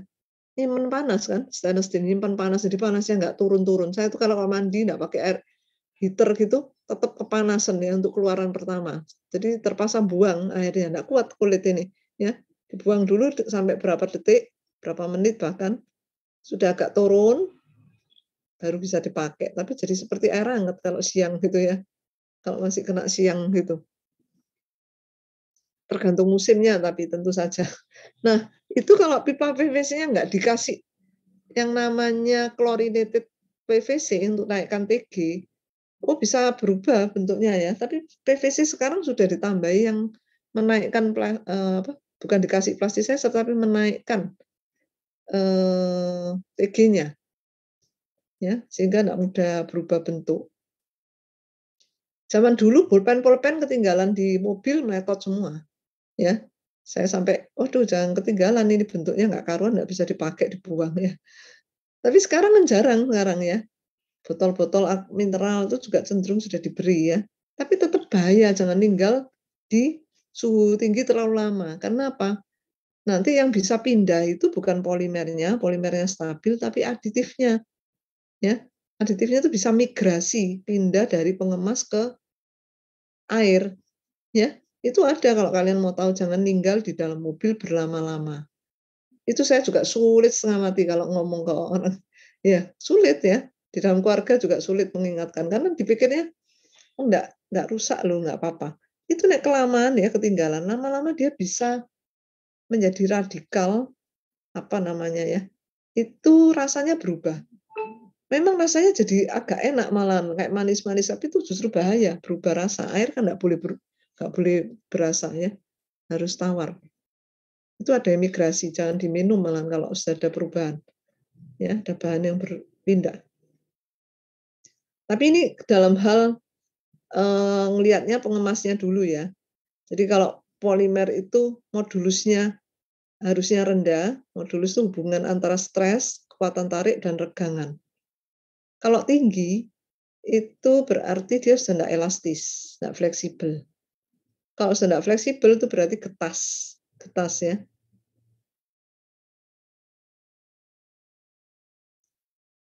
Polimer yang bersifat getas pada suhu kamar loh, ini keliru ini. Kan jadi lumat. Sebetulnya kalau getas itu enggak fleksibel, mungkin salah ini ya. Mungkin nanti saya perjelas ya. Jadi modulus itu kalau turun itu fleksibel, tapi enggak getas. Oh ini sehingga polimer yang bersifat getas ya akan menjadi lunak, betul. Jadi mula-mula polimer itu kan enggak fleksibel ya. Setelah ditambah plasticizer, maka titik transisi gelas dan modulusnya itu menjadi lebih rendah. Kalau lebih rendah, polimer itu menjadi dari getas menjadi lunak dan fleksibel. Gitu. Tapi kalau itu terdegradasi, yang tadinya sudah dikasih plasticizer itu fleksibel, bisa jadi getas lagi kayak keripik, mudah retak. Ya. Ini saya punya packaging atau kemasan merek Tupperware. Tupperware itu kan menjanjikan garansi seumur hidup asal disimpan yang rusak gitu ya. Berarti garansi seumur hidup kan bukan berarti jaminan tidak pernah rusak ya. Yang rusak boleh ditukar ya. Siapa yang pakai produk Tupperware? Saya enggak promosi ya, cuman cerita. Ternyata ya banyak yang rusak loh, padahal sudah digaransi seperti itu. Rusaknya apa? Ya itu tadi jadi getas ya. Lama-lama kenapa? Ya kena panas ya. Ada yang lupa deket-deket ke kompor ya berubah bentuknya ya. Ada yang karena lama waktu pemakaian jadi getas gitu ya. Nah, kenapa kok bisa membuat fleksibel senyawa yang berfungsi sebagai plasticizer? Nah, apa saja yang bisa dipakai sebagai plasticizer? Itu banyak sekali ya. Yang saya ingat ada polipropilin glikol, sorbitol, itu bahan-bahan yang aman untuk pangan. Sorbitol, terus PPG, terus apa lagi ya? Ya biasanya pakai ini, gliserol juga bisa, itu aman. Ya. Kenapa? Karena pada saat polimer itu membentuk matrik ya, dimasuki plasticizernya itu terdispersi, menyebar di dalam matrik, maka keberadaannya itu bisa memperbesar jarak antar rantai polimer, sehingga polimer menjadi lunak. Tapi bukan berarti memutuskan, enggak. Jadi kalau disisipi itu, dia lebih regang jarak ikatan matrik polimernya itu. Sehingga nanti sifatnya akan membuat lebih fleksibel. Ini ada yang mau bertanya? Silakan, mau ditulis atau disampaikan. Ya, Bu, saya mau bertanya, Bu. Ya. Barusan saya tuh kepikiran kan mengenai masalah degradasi plastik itu. Nah, kalau misalkan di botol air minum itu kan ada expirednya, Bu. Itu expirednya airnya atau botolnya, Bu, sebetulnya? Botolnya. Expirednya Kalau botolnya kan, misalnya Bu? sekarang, iya. Jadi sekarang ini kan lebih digalakkan tidak dipakai ulang, kecuali yang memang punya kualitas bagus direkomendasi boleh. Misalnya Tupperware tadi. Karena Tupperware ini kan punya cara yang mengamankan tadi ya. Jadi kalau sudah ada tanda-tanda degradasi, boleh ditukar kan gitu ya. Jadi baru terus kan seolah-olah gitu ya. Meskipun dalam pelaksanaannya ya tergantung masing-masing konsumen kan gitu ya. Tapi kalau itu ada expirednya, memang diharapkan untuk pengamanan. Maksudnya kalau nggak dikasih expired ini kan cenderung masing-masing orang berbeda-beda. Tapi kalau sudah dikasih expired itu kan lebih tertib ya, atau lebih berhati-hati. Loh, ini sudah ada warningnya gitu. Ya untuk antisipasi hal-hal yang kalau terjadi perubahan sifat-sifat dari pengemasnya. Karena pengemas itu pada saat digunakan kan nggak tahu juga ya aman nggak pada saat penggunaan itu. Misalnya sering dibawa ke panas-panas, nggak aman. Loh, ini saya juga kadang bingung juga ya kalau mau beli minuman yang di jalan-jalan karena kebetulan ada acara gitu ya, nggak bisa beli di mall gitu atau supermarket, kan itu kena panas, ya tuh. Itu jadi takut gitu ya. Di satu sisi itu ya kasihan kalau orang jual nggak dibeli gitu ya. Tapi untuk keamanan kita kan juga harus diperhatikan karena tahu teorinya. Semakin tahu teorinya kan semakin berhati-hati ya. Kalau nggak tahu teorinya ya nggak mikir gitu ya. Itu kena panas terus polimernya sudah degradasi kan mempengaruhi isinya gitu. Jadi saya tuh nggak berani beli kadang-kadang ya. Jadi lebih aman nahan kehausan gitu ya. Kalau lupa bawa botol minum sendiri, ceritanya darurat gitu ya. Ya ditahan-tahan sampai begitu. Karena tahu nggak aman. Kan nggak tahu itu berapa lama dipajang nggak laku itu di luar. Ya, serba repot memang ya. Di Indonesia serba repot karena pemerintahnya nggak bisa mengcover keamanan dengan regulasi-regulasi itu. Ya tetap ada BPOM, tapi BPOM-nya sendiri itu ngaku nggak bisa 100% memproteksi. Ya, jadi saya waktu workshop di Sentra Teknologi Polimer Jakarta yang ngasih pelatihan itu orang-orang punya hubungan dengan BPOM. Dan mereka ngaku tuh bukan orang BPOM asli tapi pernah gitu ya, pernah bekerja sama dengan BPOM. Kesulitan karena banyak pihak bisnismen yang intervensi juga. Jadi kayak misalnya batasan maksimum yang diizinkan itu kadang-kadang negotiable gitu. Di Indonesia dan di luar negeri sudah beda. Di luar negeri kan lebih ketat. Di Indonesia tuh masih bisa dinego-nego gitu loh. Dengan alasan bisnis. Ya. Karena apa? Karena dampak kesehatan itu tidak langsung.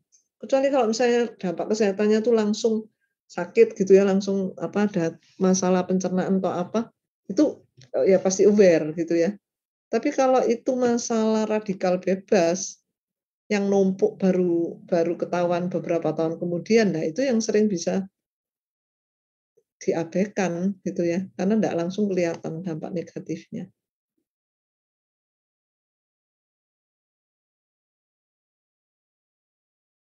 Ini tadi masih data-data lama ya, tapi kalian kalau mau update, ini saya akan memberi contoh.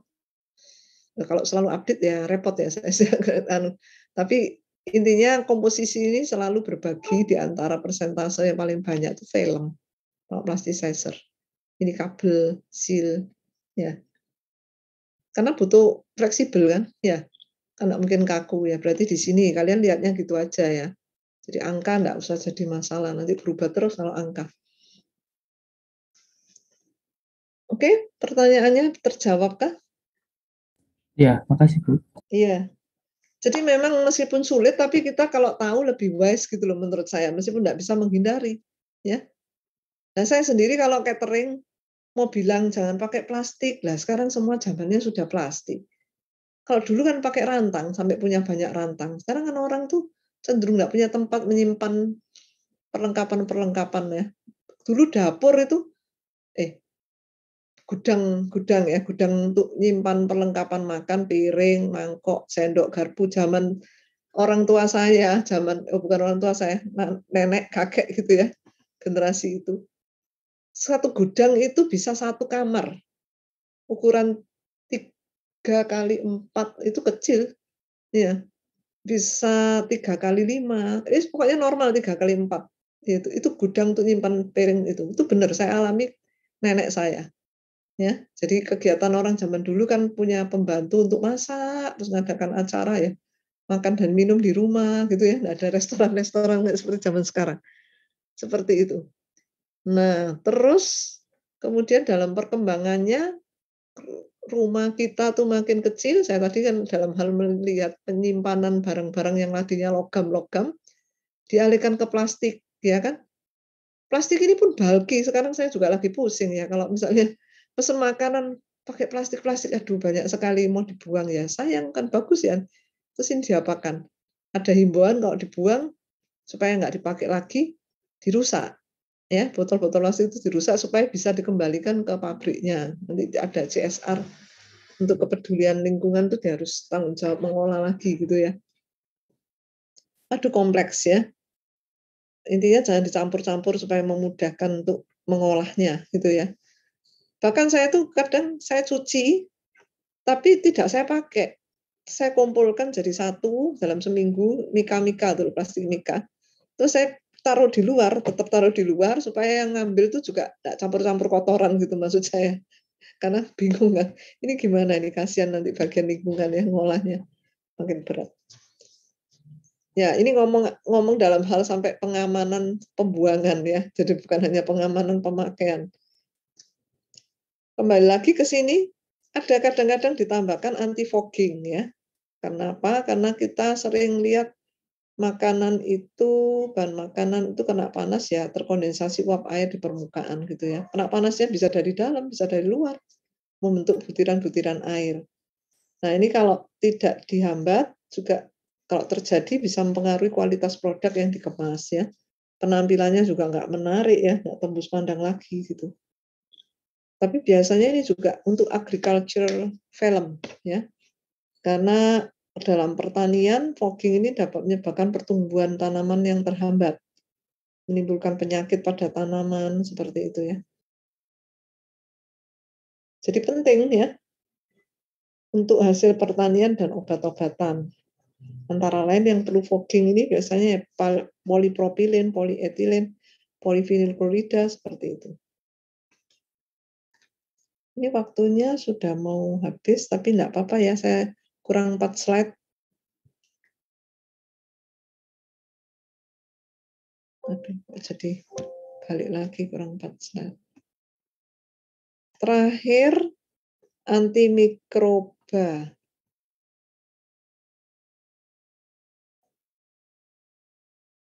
Nah, antimikroba ini penting sekali untuk pangan ya. Meskipun enggak untuk pangan, untuk handuk gitu aja perlu. Ya, untuk kebersihan ya. Karena kita ini sekarang sangat sensitif ya dengan mikroba, tambahan virus lagi ya. Fungsinya mencegah, menghambat pertumbuhan mikroba. Di sini tidak disebutkan virus ya, tapi ini pasti ya jamur, bakteri, oh ya ada virus ya juga. Antimikroba umumnya memiliki berat molekul lebih rendah daripada berat molekul polimer. Jadi aditif itu ada yang pakai polimer, tapi polimer yang berat molekulnya lebih rendah. Ada juga yang non polimer, ya, yang dipakai sebagai senyawa aditif. Nah, kalian juga sudah belajar ya di teknik kimia ini pengantar teknologi bioproses ya. Jadi selain PTP yang meskipun pakai teknologi hidrokoloid kan diberi pengantar juga tentang polimer, juga ada PTB dapat kan ya. Tahu bedanya apa itu bakteri, macam-macam bakteri. Terus bisa positif, bisa negatif bakteri itu ya. Kita harus tahu dua-duanya, tapi kalau virus tidak ada yang positif ya. Virus negatif semua. Ya. Mungkin suatu saat perlu diciptakan virus yang positif untuk melawan virus yang negatif ya. Ini kan juga perkembangan ilmu ya. Kalau dulu kita tahu bakteri itu negatif semua, sekarang banyak bakteri yang positif dipakai untuk buat obat. Ya kan? Sifat-sifat mikroorganisme juga kalian harus tahu, ada yang tahan panas ya, suhu di atas 100. Jadi kalau mindset kita itu dipanaskan itu sudah bisa membunuh bakteri, ternyata malah ada yang tahan terhadap suhu 100. Nah, ini kan juga harus tahu. Terus ada juga yang kita awetkan dengan pakai pendinginan, mestinya sudah ada bakteri, ternyata ada juga yang tahan suhu dingin di bawah 0. Nah, kan repot ya, berarti bakteri ini bisa mengganggu manusia dengan tidak ada batasan range ya, dicegat di range ini, keluar di range yang lain gitu ya. Tapi kita lihat pada umumnya saja, itu yang terjangkau ya. Ya, umumnya itu ternyata hidup pada suhu 30 sampai 70. Lah ini kan ada juga yang di bawah, tapi lingkungan sekitar ini kan masuk range ya. Kalau di udara yang dingin ya. Itu kita harus jaga di situ. Nah, kerusakan plastik akibat mikroba itu ya ada tanda-tandanya ya, warnanya berubah menjadi buram, lebih rusak lah penampilannya ya. Ada kecoklat-coklatan, ada warna hitam, pink, itu ada jamurnya, hati-hati ya. Kalau untuk keamanan kita harus hati-hati, jangan sayang ya, apalagi kalau materialnya sudah terdegradasi ya. Ini harus turun fungsinya ya, jangan dipakai untuk pangan. Kalau untuk wadah-wadah yang lain ya silahkan, enggak apa-apa ya, enggak dikonsumsi ya. Ternyata kalau enggak bisa keraton tapi bentuk biofilm. Nah, waspada juga kan. Biofilm pada permukaan plastik itu bisa terbentuk. Terus ke karakteristik mekaniknya bisa cracking ya. Cracking, rusak, perubahan sifat fisik, ada yang menimbulkan bau ya, bau enggak sedap. Misalnya amonia, hidrogen sulfida. Ya, itu ulahnya mikroba kan gitu ya. Jadi kita harus punya cara minimal pakai organoleptik ya, mencium dari baunya, melihat dari penampilannya sebelum mencoba lah. Kalau bisa ya jangan dicoba ya. Kalau ternyata tampilannya bagus, tidak ada bau, terpaksa dicoba. Waduh, rasanya mulai masam. Tapi biasanya kan ada indikator di bau juga. Rasanya mulai ada perubahan sedikit ya. Itu ya sudah jangan dikonsumsi. Ini peralatan perlengkapan apa saja ternyata memenuhi semua lini kebutuhan kita ya. Baik itu food maupun yang non food ya. Ini mainan anak-anak itu juga bahaya kan, banyak plastiknya ya. Harus ada antimikrobialnya. Tapi ya tetap kita harus jaga lagi, kalau misalnya nanti dipakai kotor harus dicuci gitu ya. Tapi paling enggak dari bahan dasarnya sudah tidak mudah terkontaminasi kalau diberi antimikrobial ya. Semua ini kan tetap harus perlu perawatan untuk kebersihan. Ini masih banyak ternyata ya. Oh, enggak. Nah, ada regulasi ini yang tadi saya katakan, kalau di Indonesia Balai POM, kalau di luar negeri itu Food and Drug Administration, EPA di Eropa. Ini ada ketentuan-ketentuannya ya. Belum tahu lagi ketambahan, kita tuh mau tampilan botolnya itu enggak cuma satu warna gitu ya, bening semua, putih semua, atau transparan semua. Nah, kita kan senang colorful. Nah, jadi butuh aditif lagi, coloran ya. Coloran ini masih ada lagi pigmen dan dyes. Bedanya apa? Kalau pigmen enggak larut, kalau dyes ini larut ya. Jadi alumni kita ini banyak bekerja di bidang bahan-bahan kimia, tuh ada yang di lautan luas, ada yang di BASF, atau yang di mana? Jupon ya. Itu banyak belajar tentang polimer-polimer ini. Makanya kalau nanti sudah lulus, sudah punya pengalaman, ganti kita yang belajar, kami yang belajar ya. Yang di perguruan tinggi ini mengundang gimana share pengalamannya gitu ya. Makanya kalau ada webinar-webinar itu menambah wawasan di dunia industri seperti apa ya, berkembang pesatnya. Nah, ini kalau kita lihat penggunaannya untuk coloring dibatasi 2% berat ya, seperti dalam PET ya. Master batch khusus dirancang untuk PET. Saya pernah tanya sama alumni yang Pak Albert di BASF itu, master batch itu apa sih? Master batch itu pekatnya, konsentrasi pekatnya yang murninya itu. Di situ dibuat ya. Tapi saya memang pernah ke BASF di China, di Shanghai ya. Masuk saya ngelihat itu semua ya, karena ada alumni di sana waktu itu. Tapi Pak Albert sekarang di Singapura. Ya. Bahkan saya masuk sampai detail diterangkan alat-alat analisanya dan sebagainya. Ya. EVA itu biasanya dipakai sebagai tutupnya kalau kita minum air mineral gelas ya, itu plastik itu kan tidak mudah dilengketkan pakai perekat ya. Nah, perekatannya pakai cara apa? Pakai perekatan panas gitu ya, tapi perlu ditambah EVA ini biasanya. Selain bagus penampakannya, elastisitas, gas baik, dan barrier yang baik untuk penahan yang baik dalam perekatan panas. Jadi bahannya ditambah itu. Misalnya PET, terus ada tambahan EVA untuk bagian penutupnya. Nah, ini batas penggunaan aditif pada bahan makanan beda-beda ya. Tadi saya katakan tidak semua kurang dari 2%, maksimum 2%. Kalau antioksidan cuma boleh 0,1%, pada PVC cuma boleh 0,06. Ya, jadi pada bagian mana itu juga menentukan. Ini harus dicek ya, nggak boleh langsung asal tambahkan. Nah, kalaupun tidak ngikuti gimana? Ya bisa kelolosan di Indonesia ini. Bisa, ya. Makanya itu yang kita susah ya, sulit. Saya juga tahu teorinya, tapi dalam pelaksanaannya gimana? Kalau catering kadang dikasih plastik, ya akhirnya kan mengatur sendiri. Kadang saya bawain rantang sendiri gitu ya. Ya, ini sudah selesai untuk sifat-sifat ini. Sebetulnya saya masih mau beri tugas ya. Tapi ini ketemunya kan masih setelah UTS. Jadi enggak apa-apa ya, saya beri tugas gini. Coba kalian dengan kelompok yang sama kertas kemarin, cari contoh mana yang polipropilen, mana yang polietilen, mana yang polikarbonat gitu ya.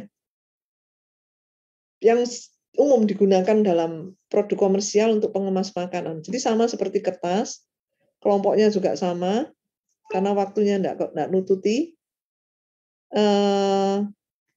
Coba cari ya satu kelompok itu boleh satu orangnya cari 2 gitu ya, minimum 1.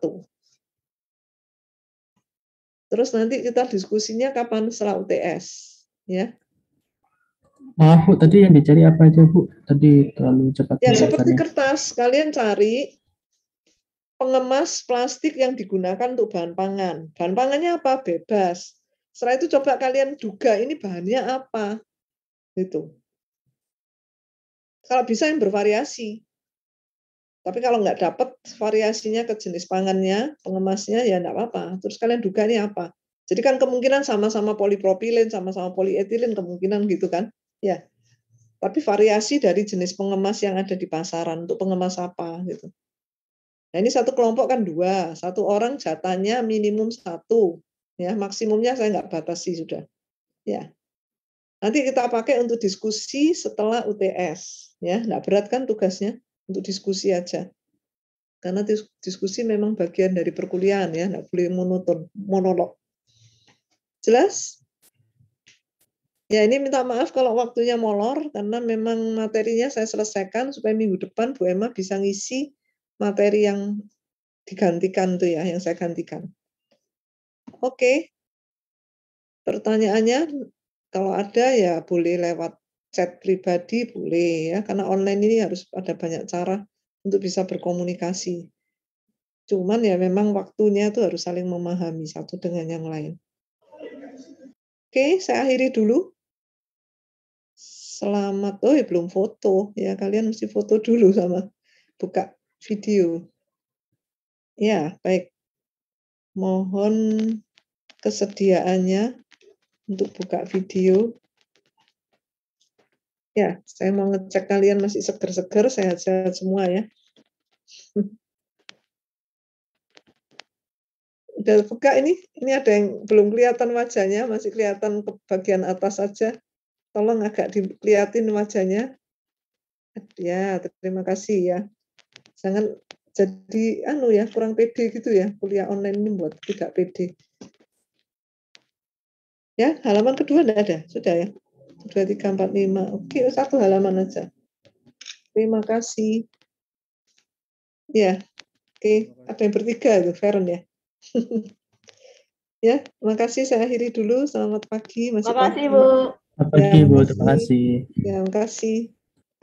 Makasih, Bu. Makasih.